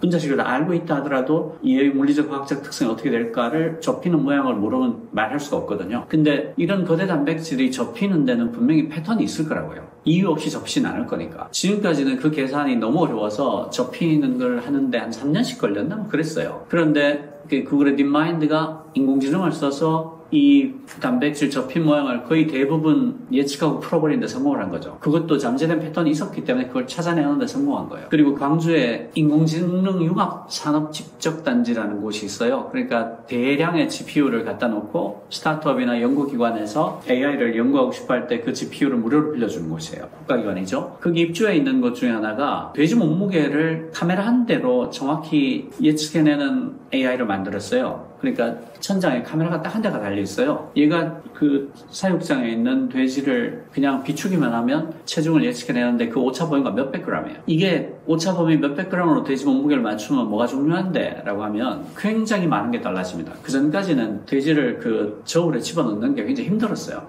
돼지가 무겁고 날뛰니까. 근데 얘를 실시간으로 언제든지 24시간 측정할 수 있게 되면 돼지가 판매할 수 있는 몸무게가 있어요. 이 몸무게가 되면 판다. 근데 그 몸무게에 도달하는 정확한 그 순간 바로 알 수 있거든요. 그럼 걔를 꺼내서 팔면 되는 겁니다. 다시 말해서 사료를 굉장히 아낄 수가 있게 되는 거예요. 그리고 다른 돼지에 비해서 성장이 늦은 돼지를 금방 가려낼 수 있어요. 그럼 걔가 어떤 원인으로 살이 안 찌고 있는지를 파악하기가 좋겠죠. 아, 병이 있었구나라든가. 그런 식으로 해서 어마어마한 비용을 아낄 수가 있게 되는 거예요. 그리고 포스코에서 쇳물을 만드는데 이 쇳물을 끓이는데도 잠재된 패턴이 있을 거란 말이에요. 그러니까 어느 지방에 철광을 썼냐, 그날의 온도, 습도, 풍향, 풍속 이런 것들이 다 쇠를 만드는 데 영향을 미칠 거거든요. 거기에는 잠재된 패턴이 있을 거예요. 그런 변수들에 따라 최적화된 조합이 가능할 거란 말이죠. 근데 변수가 너무 많으니까 지금까지는 그걸 측정하지 못했었죠. 근데 잠재된 패턴이 있기만 하다면 현대 AI는 그걸 찾아냅니다. 그래서 포스코가 어떤 원료도 추가 투입하지 않고 하루에 240톤의 쇠를 더 만들어내게 됐어요. 프로그래밍 같은 경우도 지금은 AI가 너무 잘합니다. 커서 같은 거 잘 쓰면 한 명이 팀을 데리고 일하는 것과 같은 퍼포먼스, 성과를 낼 수 있어요. 어쨌든 몇 초 안에 다 나오니까 코드가. 그래서 잠재된 패턴이 있는 모든 분야에서 산업의 지형을 영원히 바꿔놓을 것이다. 이렇게 말씀드릴 수 있어요. 딥페이크가 굉장히 이슈가 되고 있죠. 불행하게도 딥페이크를 막을 수 없습니다. 왜 그러냐면 이미지를 만들어내는 AI 모델 중에 GAN이라는 게 있어요. GAN이 뭐냐면 적대적 생성 모델입니다. GAN은 어떻게 만드냐면 AI를 두 개의 에이전트로 나눠요. 하나는 그림을 만들어내고 또 하나는 이게 AI가 그린 그림인지 아닌지를 판단합니다. 그래서 이 생성하는 AI가 판별하는 AI를 이길 때까지 이 작업을 되풀이합니다. 계속해서 그렇게 왔다 갔다 하면서 그림을 점점 더 정교하게 인공지능이 구분하지 못할 정도까지 정교하게 만들어요. 그래서 그 결과로 나온 게 AI가 만든 그림입니다. 그러니까 당연히 AI가 만든 그림을 AI가 판별하지 못하겠죠. 판별하지 못하도록 만들었으니까.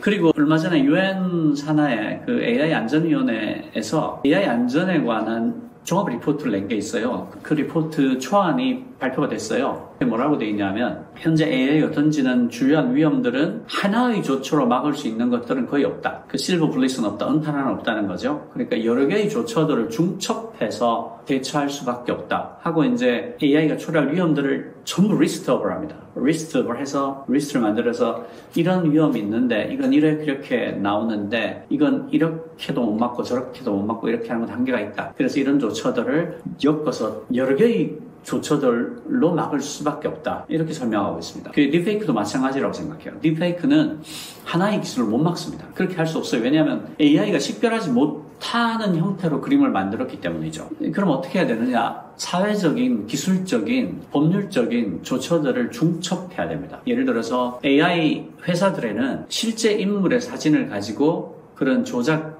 영상을 만들지 못하도록 요구를 해야 됩니다. 그렇게 하지 마라. 얼굴 밑에다가 누드 붙이고 이런 거는 생성하지 못하게 해라. 그리고 AI가 생성한 모든 생성 결과에는 워터마크를 집어넣어라. 그러니까 이건 AI가 만든 거다를 알 수 있게 해라. 그리고 그런 걸 어겼을 때는 징벌적 배상을 요구하겠다. 엄청난 벌금을 매기겠다. 그리고 그걸 소지하고 있어도 벌을 주겠다. 그런 식으로 굉장히 복합적인 조처를 취할 수밖에 없는 것 같아요. 하나의 어떤 수단으로 막을 수 있다. 불가능합니다. 안 됩니다. 기존에 사용하던 검색 엔진의 검색과 인공지능의 검색의 차이점은 뭔가요?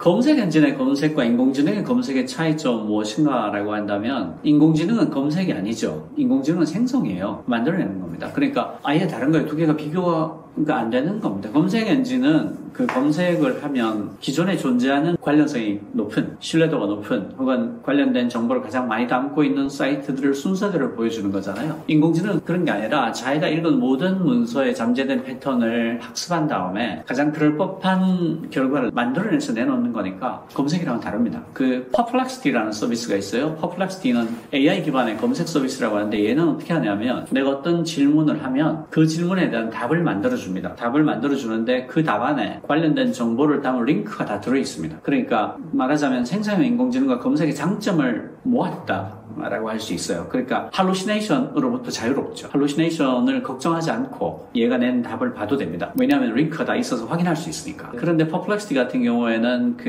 일반 거대 언어 모델보다도 컴퓨팅 파워를 10배 이상 더 쓰는 걸로 제가 알고 있어요. 그러니까 사실은 지속 가능하지 않은 모델이죠. 지금은 그 유료로 한 $22 정도 내면 쓸 수 있는데요. 저는 퍼플렉시티는 꼭 유료로 써보시라고 권해드리고 싶습니다. 정말 유용합니다. 한 달에 $22 아낄 이유가 하나도 없어요. 클로드나 챗GPT나 제미나이 프로도 그 중에 하나를 꼭 써보시라고 권해드립니다. 유료로 써보셔야 됩니다. 그래야지 예의 진가를 알 수 있어요. 그럼 그렇다고 해서 그러면 검색 엔진의 시대가 끝나냐? 그렇다고 보기 어렵습니다. 왜냐하면 아까 제가 컴퓨팅 파워가 굉장히 많이 든다고 했잖아요. 구글이나 네이버의 검색 결과를 생성형 인공지능으로 대체하지 못합니다. 대체해버리면 컴퓨팅 파워가 말도 못하게 필요하게 돼요. 그러니까 그냥 망합니다.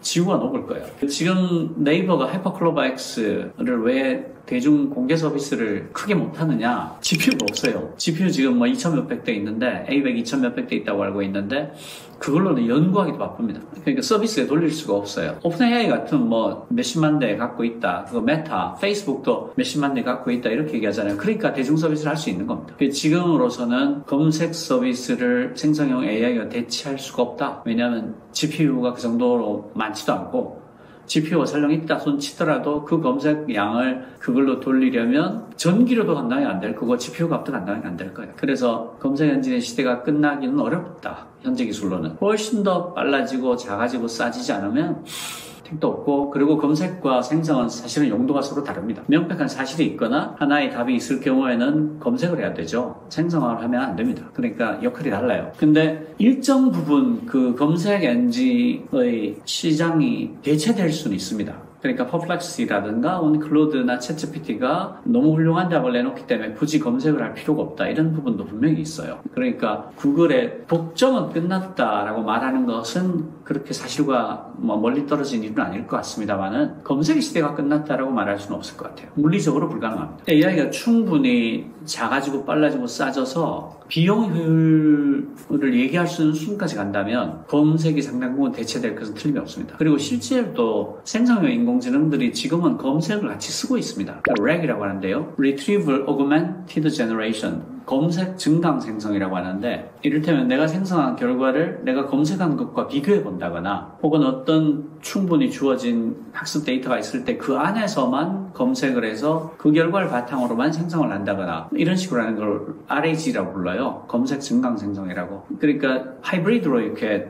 도구를 쓰는 거죠. 그런 식으로 점점 더 할루시네이션을 낮추고 있습니다. 초반에 챗GPT가 나왔을 때 할루시네이션 비율이 한 18%다, 20% 넘는다 이런 얘기들을 했었는데 지금은 할루시네이션 비율이 한 7%대로 떨어졌다라고 얘기를 하고 있고요. 제가 써보면 한 3%대 정도까지 떨어진 것 아니냐라는 느낌을 받고, 그리고 실제로 주의 깊게 쓰면 할루시네이션을 피할 수 있습니다. 내가 이제 검색을 해서 확인을 한다거나 그 대외적인 자료를 쓰기 전에는 반드시 원본을 찾아본다거나 하는 식으로 하면 할루시네이션을 피할 수 있습니다. 검색이 점점 더 인공지능이 사용하는 도구로 들어오고 있는 거죠. 그러니까 구글이 예전 같을 수는 없을 겁니다. 제가 그 거대 언어 모델들을 정말 잘 쓰고 있습니다. 우선 제가 AI 쪽 글을 쓰니까 논문들을 많이 읽지 않을 도리가 없거든요. 근데 논문들이 미친듯이 쏟아져 나온단 말이에요. 정말 말도 못하게 나옵니다. 그걸 다 읽어내는 게 너무 어려워요. 사실은 이 책 쓸 때도 이게 420페이지인데요. 3분의 1을 썼을 때 그때 오픈AI에서 GPT-4 Omni를 발표하고 애플에서 애플 인텔리전스를 발표하고 구글에서 구글 I/O를 하면서 아스트라를 비롯해서 여러 개를 발표를 했죠. 그래서 사실은 3분의 1쯤 쓴 원고를 버렸습니다. 그래서 출간이 2달쯤 지연됐는데요. 그 논문들 따라잡는 것만 해도 너무 힘들어요. 근데 지금은 제가 거의 논문을 다 AI랑 같이 읽습니다. AI한테 던져주고 그 표준 질문을 하고 토론을 해서 굉장히 내용이 훌륭하구나, 이건 내가 인용할 만한 가치가 있다면 그때 원본을 읽습니다. 근데 그렇게 원본을 읽으면 원본 읽는 시간이 굉장히 줄어요. 왜냐하면 내가 거기에 대해서 충분히 이해를 한 상태이기 때문에 할루시네이션이 있는지 없는지를 확인하는 정도를 읽거든요. 그러니까 읽는 속도가 굉장히 빨라져요. 그리고 어떤 경우는 그간에 나왔던 논문들과 크게 다르지가 않거나 일반인들에게까지 소개할 필요는 없는 정도의 논문들이 있습니다. 아주 실험적이거나 초기거나 그래서 더 알기 위해서는 이런저런 연구가 더 필요하다라거나 그런 것들이 있죠. 그리고 연구자들한테는 굉장히 관심이 있겠지만 우리가 봤을 때는 크게 다르지 않은 그런 것들도 있고, 그러면 그건 그 토론을 조금 하고 끝내죠. 그렇게 해서 저는 읽는 속도가 10배 이상 빨라졌습니다. 훨씬 많은 논문들을 읽을 수 있게 된 거죠. 그리고 새로운 개념들을 제가 취득하는 속도도 어마어마하게 빨라졌어요. 그리고 얘가 갖고 있는 굉장히 큰 장점은 제가 창피하지 않아도 됩니다. 뭐든지 물어볼 수 있어요. 너는 도대체 이런 AI 책을 잘난 척하고 쓴 놈이 이런 개념도 모르니? 라는 말을 들을 걱정을 하지 않고 물어볼 수 있어요. 창피하지 않습니다. 뭐든지 물어도 돼요. 나 사실은 기초가 부족해서 그거 몰랐어요. 이러면서 얼굴 빨개지지 않아도 됩니다. 너무 좋죠. 그렇게 가장 많이 쓰고요. 그리고 얘랑 토론하는 걸 굉장히 즐깁니다. 그리고 공부하는 목적으로 저는 주로 쓰고요. 저한테는 최고의 토론 파트너인 것 같아요. 글을 써달라고 부탁하진 않아요. 글은 제가 더 잘 쓰기 때문에. 그리고 글을 부탁을 하면 되게 그 내용은 다 담겨 있지만 진부한 평범한 글들이 많이 나옵니다. 축사, 주례사 이런 것들 있잖아요. 어떻게 써도 진부해지기 쉬운 것들. 그런 것들을 쓸 때는 쓸만하다. 그리고 리포트의 목차를 뽑을 때는 굉장히 유용하다. 왜냐하면 이게 빠뜨린 게 없어야 되잖아요. 내가 빠뜨린 게 없나를 체크하는 용도로 얘한테 물어보는 것은 굉장히 적절한 사용법입니다. 많은 비용을 써서라도 초거대 AI를 만들려는 이유는 뭘까요? 왜 이렇게 몇 조씩의 돈을 집어넣어서 초거대 AI를 만들려고 하느냐, 몇 가지 이유가 있습니다. 첫 번째는 비즈니스적인 이유인데요. 우리가 이미 인터넷 초창기의 경험, 스마트폰 초창기의 경험을 갖고 있습니다. 그때 선점했던 많은 기업들이 지금 어떤 지위를 누리고 있느냐를 보면 돼요. 그러니까 인터넷 초창기에 선점했던 회사들이 있습니다. 네이버 다음이죠. 지금 아무도 검색 서비스를 새로 만들지 않아요. 카페 서비스를 새로 만들지 않습니다. 전 세계로 보더라도 검색 엔진을 또 만들지 않죠. 선점에서 제대로 자리를 잡으면 영생을 누리리라. 떼돈을 번다. 어마어마한 돈을 번다. 플랫폼이, 그 사회 전체의 플랫폼이 돼버린다는 것을 학습한 효과가 있는 거예요. 학습 효과가 있어요. 지금이 인터넷 초창기나 스마트폰 초창기보다 더 큰 기회의 문이 열리고 있는 엄청난 새로운 미디어의 입구에 있다. 이걸 다 아는 거예요. 그러니까 투자자들도 아낌없이 지갑을 여는 거예요. 그리고 실제로도 오픈 AI가 지금 선점의 효과를 누리고 있죠. 성능은 클로드가 조금 더 나을 수도 있고 비슷비슷하거든요. 제미나이 프로도 거의 GPT-4 옴니하고 안 밀립니다.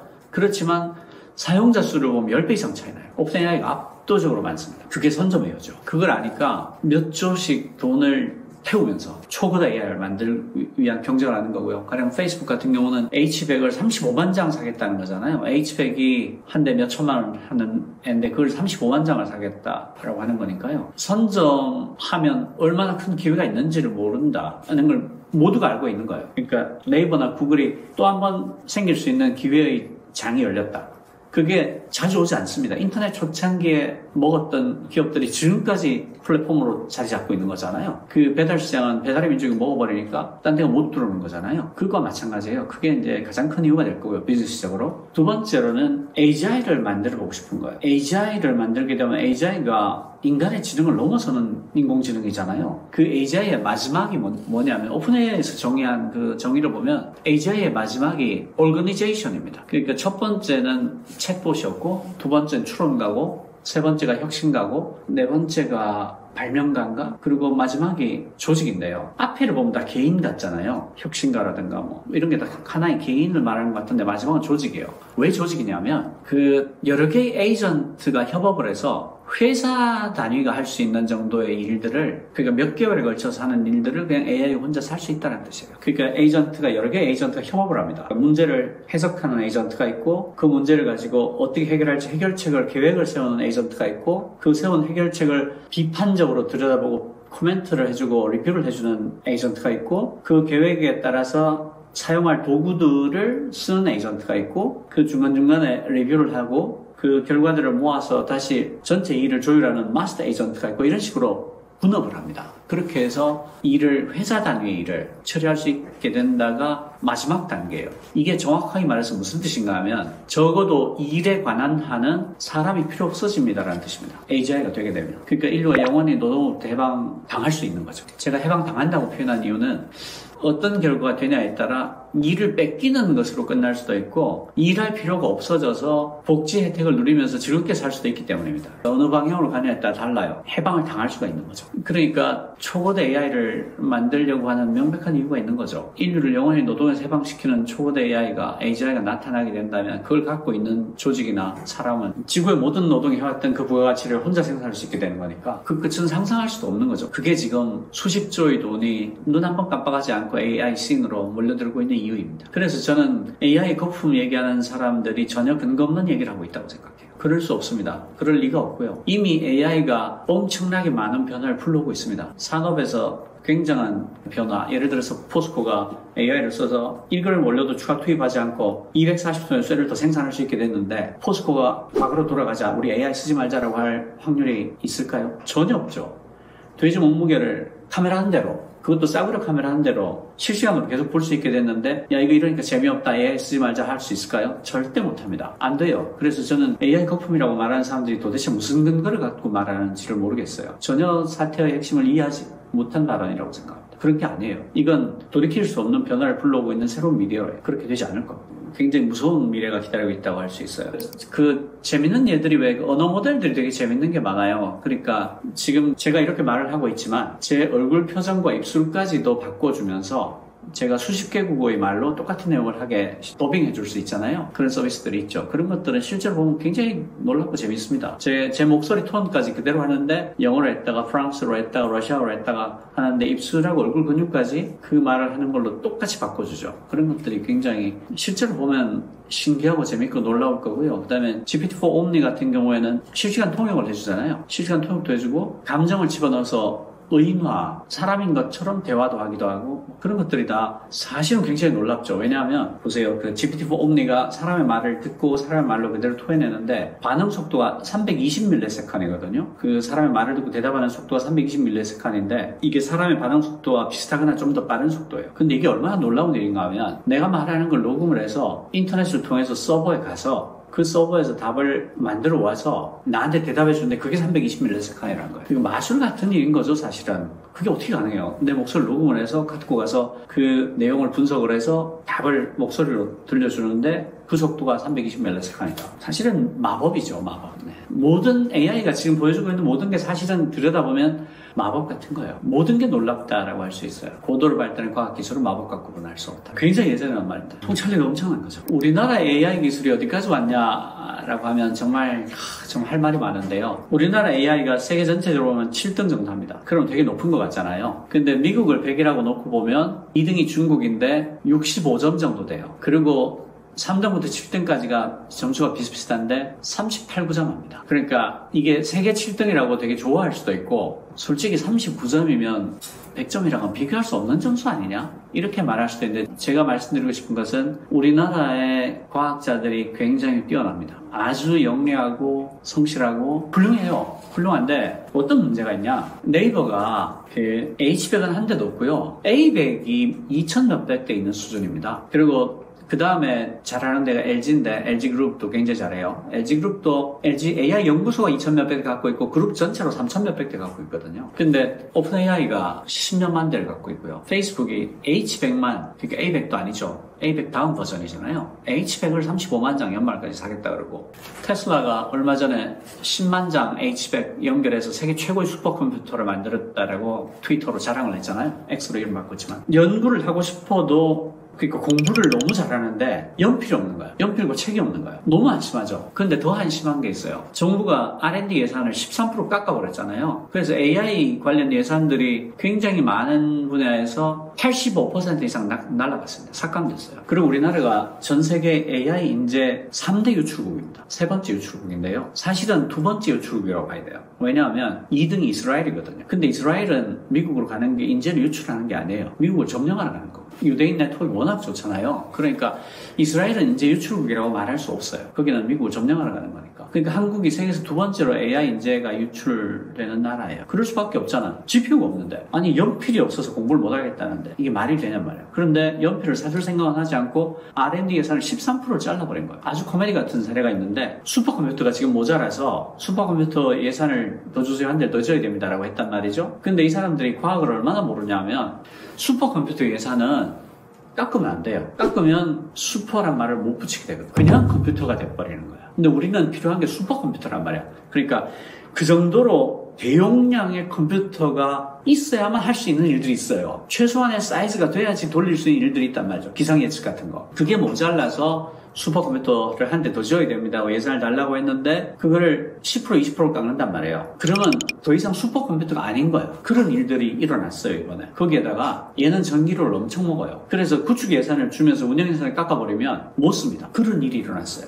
그러니까 뭐라고 말할 수가 없어요. 근데 미국의 예를 보면 미국이 GPU 팜을 어마어마하게 만드는데 그 목표가 뭐냐? 5만 명의 연구자가 각각 1인당 1000시간씩 GPU를 마음껏 돌릴 수 있게 해주거나 혹은 2만 5천 명의 연구자가 1000시간을 마음대로 쓰고 그 대신에 40개 팀이 챗GPT 사이즈의 대용량 AI를 연구할 수 있게 해주겠다. 이게 1단계 목표고요. 그리고 이게 완성이 되잖아요. 완성이 되면 15만 명의 연구자가 1000시간을 자유롭게 쓰거나 7만 5천 명의 연구자가 1000시간을 마음대로 쓰고 연간 최대 120개 팀이 챗GPT 규모의 AI를 개발할 수 있게 해주겠다. 이게 미국의 목표예요. 그런데 미국은 지금 2등하고 차이가 40점에 해당할 정도로 커요. 그런데 미국이 왜 이렇게 지원을 하냐면 AI 연구의 다양성을 높이기 위해서 한다고 밝히고 있어요. 그렇지 않아도 이미 전 세계에서 AI 과학자들이 다 미국으로 연구하고 싶어서 찾아오고 있는데 여전히 다양성이 부족하다는 이유로 이만한 투자를 하겠다는 거예요. 그런데 한국이 세계 10대 강국이라고들 얘기하잖아요. 한국이 돈이 없는 게 아니에요. 한국은 굉장히 돈이 많은 나라입니다. 세계에서 10등 안에 들 정도로 잘 사는 나라예요. GDP 기준으로도 13등인가 그럴 겁니다. 가처분 소득이라든가 이런 거 해보면 명백히 10등 안에 들어가거든요. 그러니까 한국이라는 나라가 H100을 5만 장, 10만 장을 못 살 정도로 거지가 아니에요. 그리고 그걸 사서 연구자들한테 주면 엄청난 연구를 할 거예요. 왜 안 하냐는 거지. 왜 안 하냐. 왜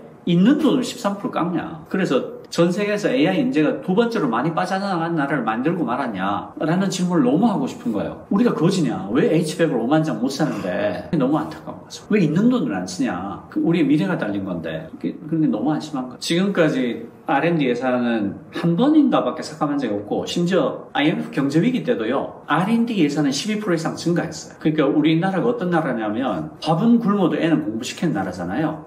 내가 굶어도 애 공부시킨다고. 그 정도로 공부를 중시하는 나라인데 그 결과 IMF 경제위기 때도 대한민국의 R&D 예산은 12% 이상 증액했습니다. 그런데 이 평상시에 느닷없이 13%를 깎아버리고 카르텔 때문이라고 얘기를 했는데 끝까지 카르텔을 못 밝혔어요. 그리고 얼마 전에 그 과기부 차관이 국회에 나와서 카르텔이 없다고 발언을 했죠. 그러니까 너무 서글픈 일이 일어났던 거죠. 실수였다고 생각합니다. 그러니까 너무 생각 없이 우발적으로 일어난 일이 아니었던가. 그리고 카르텔이 정말 있다고 생각했으면 카르텔을 밝혔어야죠. 근데 하나도 못 밝히고 원상복귀했거든요. 워낙 비판을 많이 받으니까. 그런데 원상복귀를 하면 그 돈을 돌려주시 된 거냐? 안 됩니다. 왜 안 되냐면 이 R&D 프로젝트는 대부분 3년에서 5년 정도 기간을 가지고 진행하는 거예요. 중간에 예산을 끊어버리잖아요. 그러면 2년 동안 연구했던 연구가 날아가는 거예요. 그리고 중간에 1년에 공백이 생겨버리잖아요. 근데 대부분 그 연구하는 사람들이 석박사급 이상이거든요. 박사후 과정도 많고 포닥이라고 하죠. 그런 분들은 생계가 걸립니다. 그런 분들은 그런 연구 자금이 없으면 연구하는 사람들이니까 돈 벌 데가 없잖아요. 그래서 연구비 지원을 해주지 않으면 생계가 유지가 안 됩니다. 그래서 굉장히 많은 그 박사후 과정의 슈퍼 인재들이 중국, 미국으로 떠났어요. 엄청나게 많이 떠났습니다. 그리고 그 사람들이 나가면 내년에 R&D 예산 복구해주면 돌아올 수 있냐? 못합니다. 왜냐하면 거기서 3년, 5년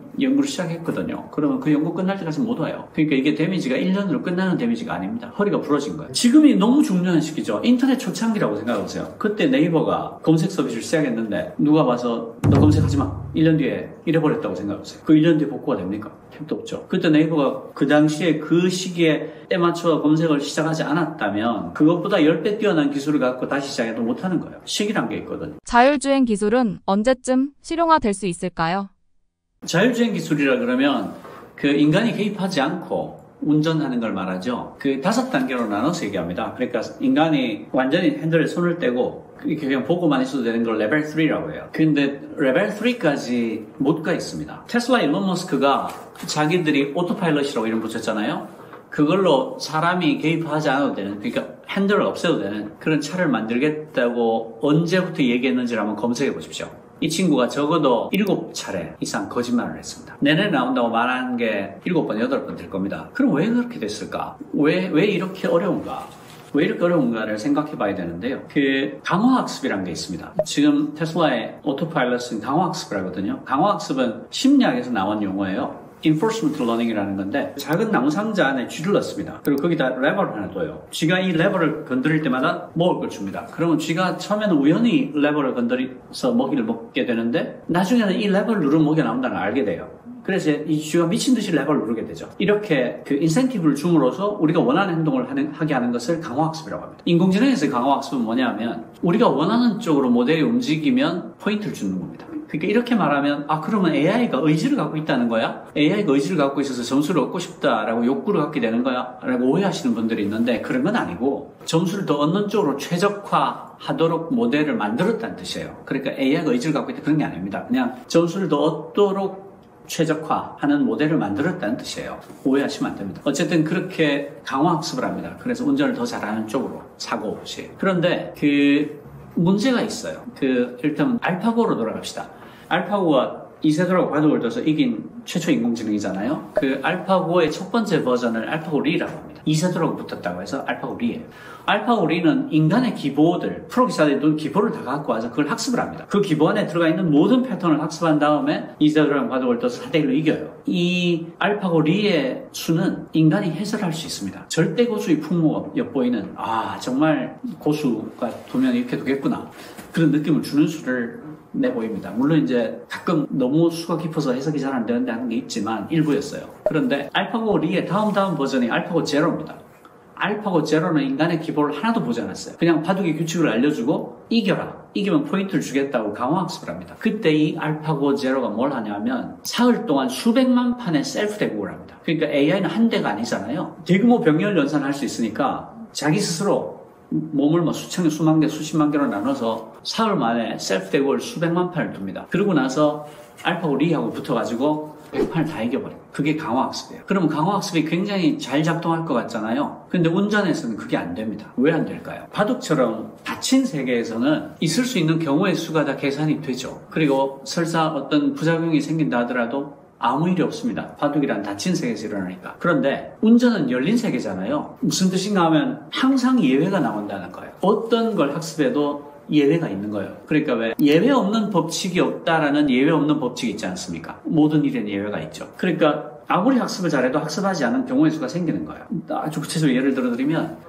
영국에서 열린 국방 컨퍼런스에 미국 공군 장교가 나가서 발표를 합니다. AI 드론을 가지고 적의 미사일 기지를 부수는 거예요. 그래서 이 AI 드론에다가 적의 미사일 기지를 부수면 포인트를 주겠다 하고 강화학습을 합니다. 그렇게 해서 돌렸는데 최종 승인 결정은 반드시 인간 조종사가 해야 한다라는 조건을 달았어요. 왜냐하면 판단을 해야 되거든요.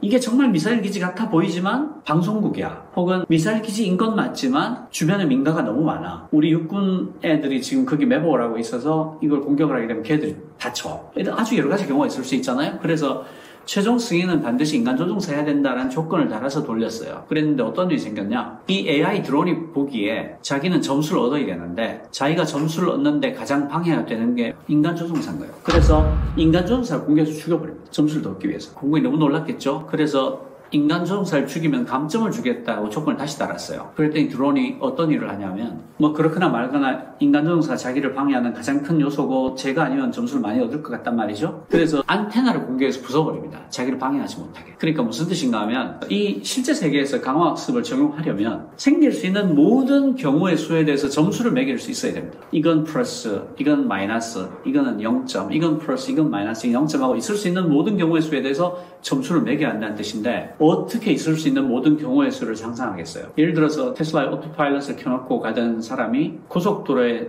쓰러져 있는 컨테이너를 들이박아서 죽거든요.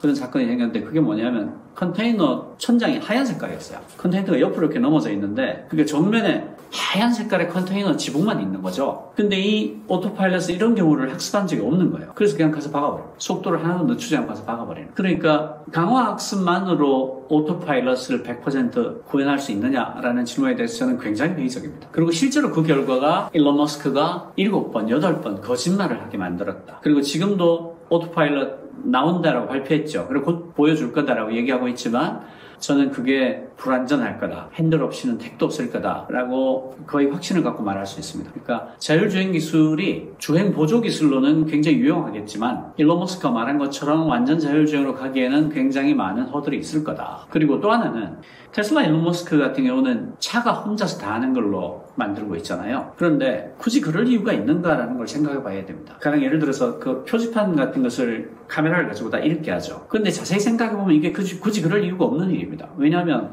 표지판은 사람이 보라고 만든 거잖아요. 기계는 굳이 글씨를 판독을 해서 읽을 이유가 없어요. 그냥 그 표지판에서 알려주면 됩니다. 지금부터 시속 30km로 달리라고 기계한테 알려주면 되는 거예요. 그걸 AI 혼자서 그 문자 판독을 해가지고 비 와서 눈 와서 이러면 잘 안 보이고 얼룩이 묻어있으면 못 읽고 그럴 이유가 없다는 거죠. 그냥 표지판에 기계한테 알려주면 되냐. 머신 투 머신으로 알려주면 될 일을 뭐하러 복잡하게 하냐. 그 다음에 도로의 정보 같은 것도 만약에 도로가 스마트 도로가 된다면 도로가 알려줄 수 있는 일이 굉장히 많죠. 인간을 통하지 않고 도로가 스마트하면, 표지판이 스마트하면, 가로등이 스마트하면, 그러니까 협업할 수 있는 굉장히 많은 공간이 있는 거죠. 이를테면 차 폭에 대해서, 도로의 방향에 대해서 알려줄 수 있거든요. 저는 그런 식으로 어떤 협업하는 시스템이 자율주행으로 가는 마지막 꼬리가 아닐까, 마지막 체인 아닐까라고 생각하고요. 지금 일론 머스크 방식, 강화학습만으로는 절대로 자율주행의 5단계로 갈 수 없을 거다. 이게 이제 나중에 정말 되는 게 나와서 제가 입을 꼬매야 될지도 모르겠는데, 현재의 기술로서는 저는 그렇다고 생각합니다. 그러니까 레벨 3까지 못 갔다. 지금 레벨 3까지 갔다고 주장하는 것들이 좀 있는데 자세히 보시면 굉장히 제한된 조건을 갖고 있습니다. 고속도로에서 뭐 시속 몇십 킬로 이하로 달릴 때 이런 식으로 조건을 달아서 레벨 3까지 가고 있습니다. 이렇게 얘기하는 거지. 그냥 일반 도로에서 레벨 3 아닙니다. 자세히 읽어보셔야 돼요. 전부 다 조건이 달려 있습니다. 어떤 더 다른 방법이 개발되기 전에 강화학습만으로는 못 갈 거다라고 생각하고요. 그리고 스마트 도로가 굉장히 투자비가 많이 드는 일이 될 텐데 훨씬 더 값싸게 스마트 도로를 구현할 수 있는 방법이 있다면 그 스마트 도로가 있는 곳에서는 자율주행을 할 수 있을 거다. 그래서 어떤 시범도시 같은 게 생길 수는 있겠다라고 생각을 하고요. 어떤 공단에서 왔다 갔다 하는 셔틀이라든가 뭐 그런 형태로는 자율주행이 충분히 가능할 수 있습니다. 도로와 차가 협업을 하고 제한된 코스에서 셔틀을 다닌다면 충분히 지금 기술로도 할 수 있을 거다. 그렇지만 그런 경우에도 운전대 뒤에는 운전사가 앉아 있어야 된다. 그렇게 생각합니다. 그 자율주행 택시가 그런 점에서 지금 그 사람들이 잘 모르고 있는 게 있는데 자율주행 택시가 지금 일반 택시보다 훨씬 비쌉니다. 일단 운전수가 앉아 있어야 되고요. 중앙관제센터가 있어야 됩니다. 중앙관제센터에서 그걸 다 보고 있어야 돼요. 그래서 지금 미국에서 웨이모라고 그 제한된 영역에서 자율주행 택시 서비스하고 있지 않습니까? 구글에서 하는 웨이모. 이미 굉장히 많은 그 서비스 횟수를 갖고 있죠. 얘가 일반 택시보다 훨씬 비쌉니다. 비용 어마어마하게 들이면서 하고 있어요. 그리고 그게 싸질 가능성이 그렇게 저는 많지 않다고 생각합니다. 그러니까 운전수가 없으면 싸지지 않겠어? 라고 시작했던 건데 아직까지는 그 반대의 결과를 갖고 있다. 현재까지는 그렇다 말할 수 있습니다. 샌드박스라고 하죠. 샌드박스가 이제 왜 놀이터에 가면 모래 깔려 있잖아요. 그걸 샌드박스라고 하거든요. 애들이 넘어져도 안 다치게. 그러니까 샌드박스라는 건 뭐냐면 제한된 공간에서 제한된 지역에서 한정적으로 법의 테두리를 살짝 풀어주는 거예요. 이 지역에서는 네가 자율주행을 해봐라. 그 대신 사고가 나면 네 책임이다. 그 사고의 범위 책임 소재를 명확히 밝혀놓고 그 한정된 지역에서만 풀어주는 거예요. 그렇게 해서 웨이모가 주행을 하고 있고요. 중국에서도 아마 그런 샌드박스 하고 있는 걸로 알고 있습니다.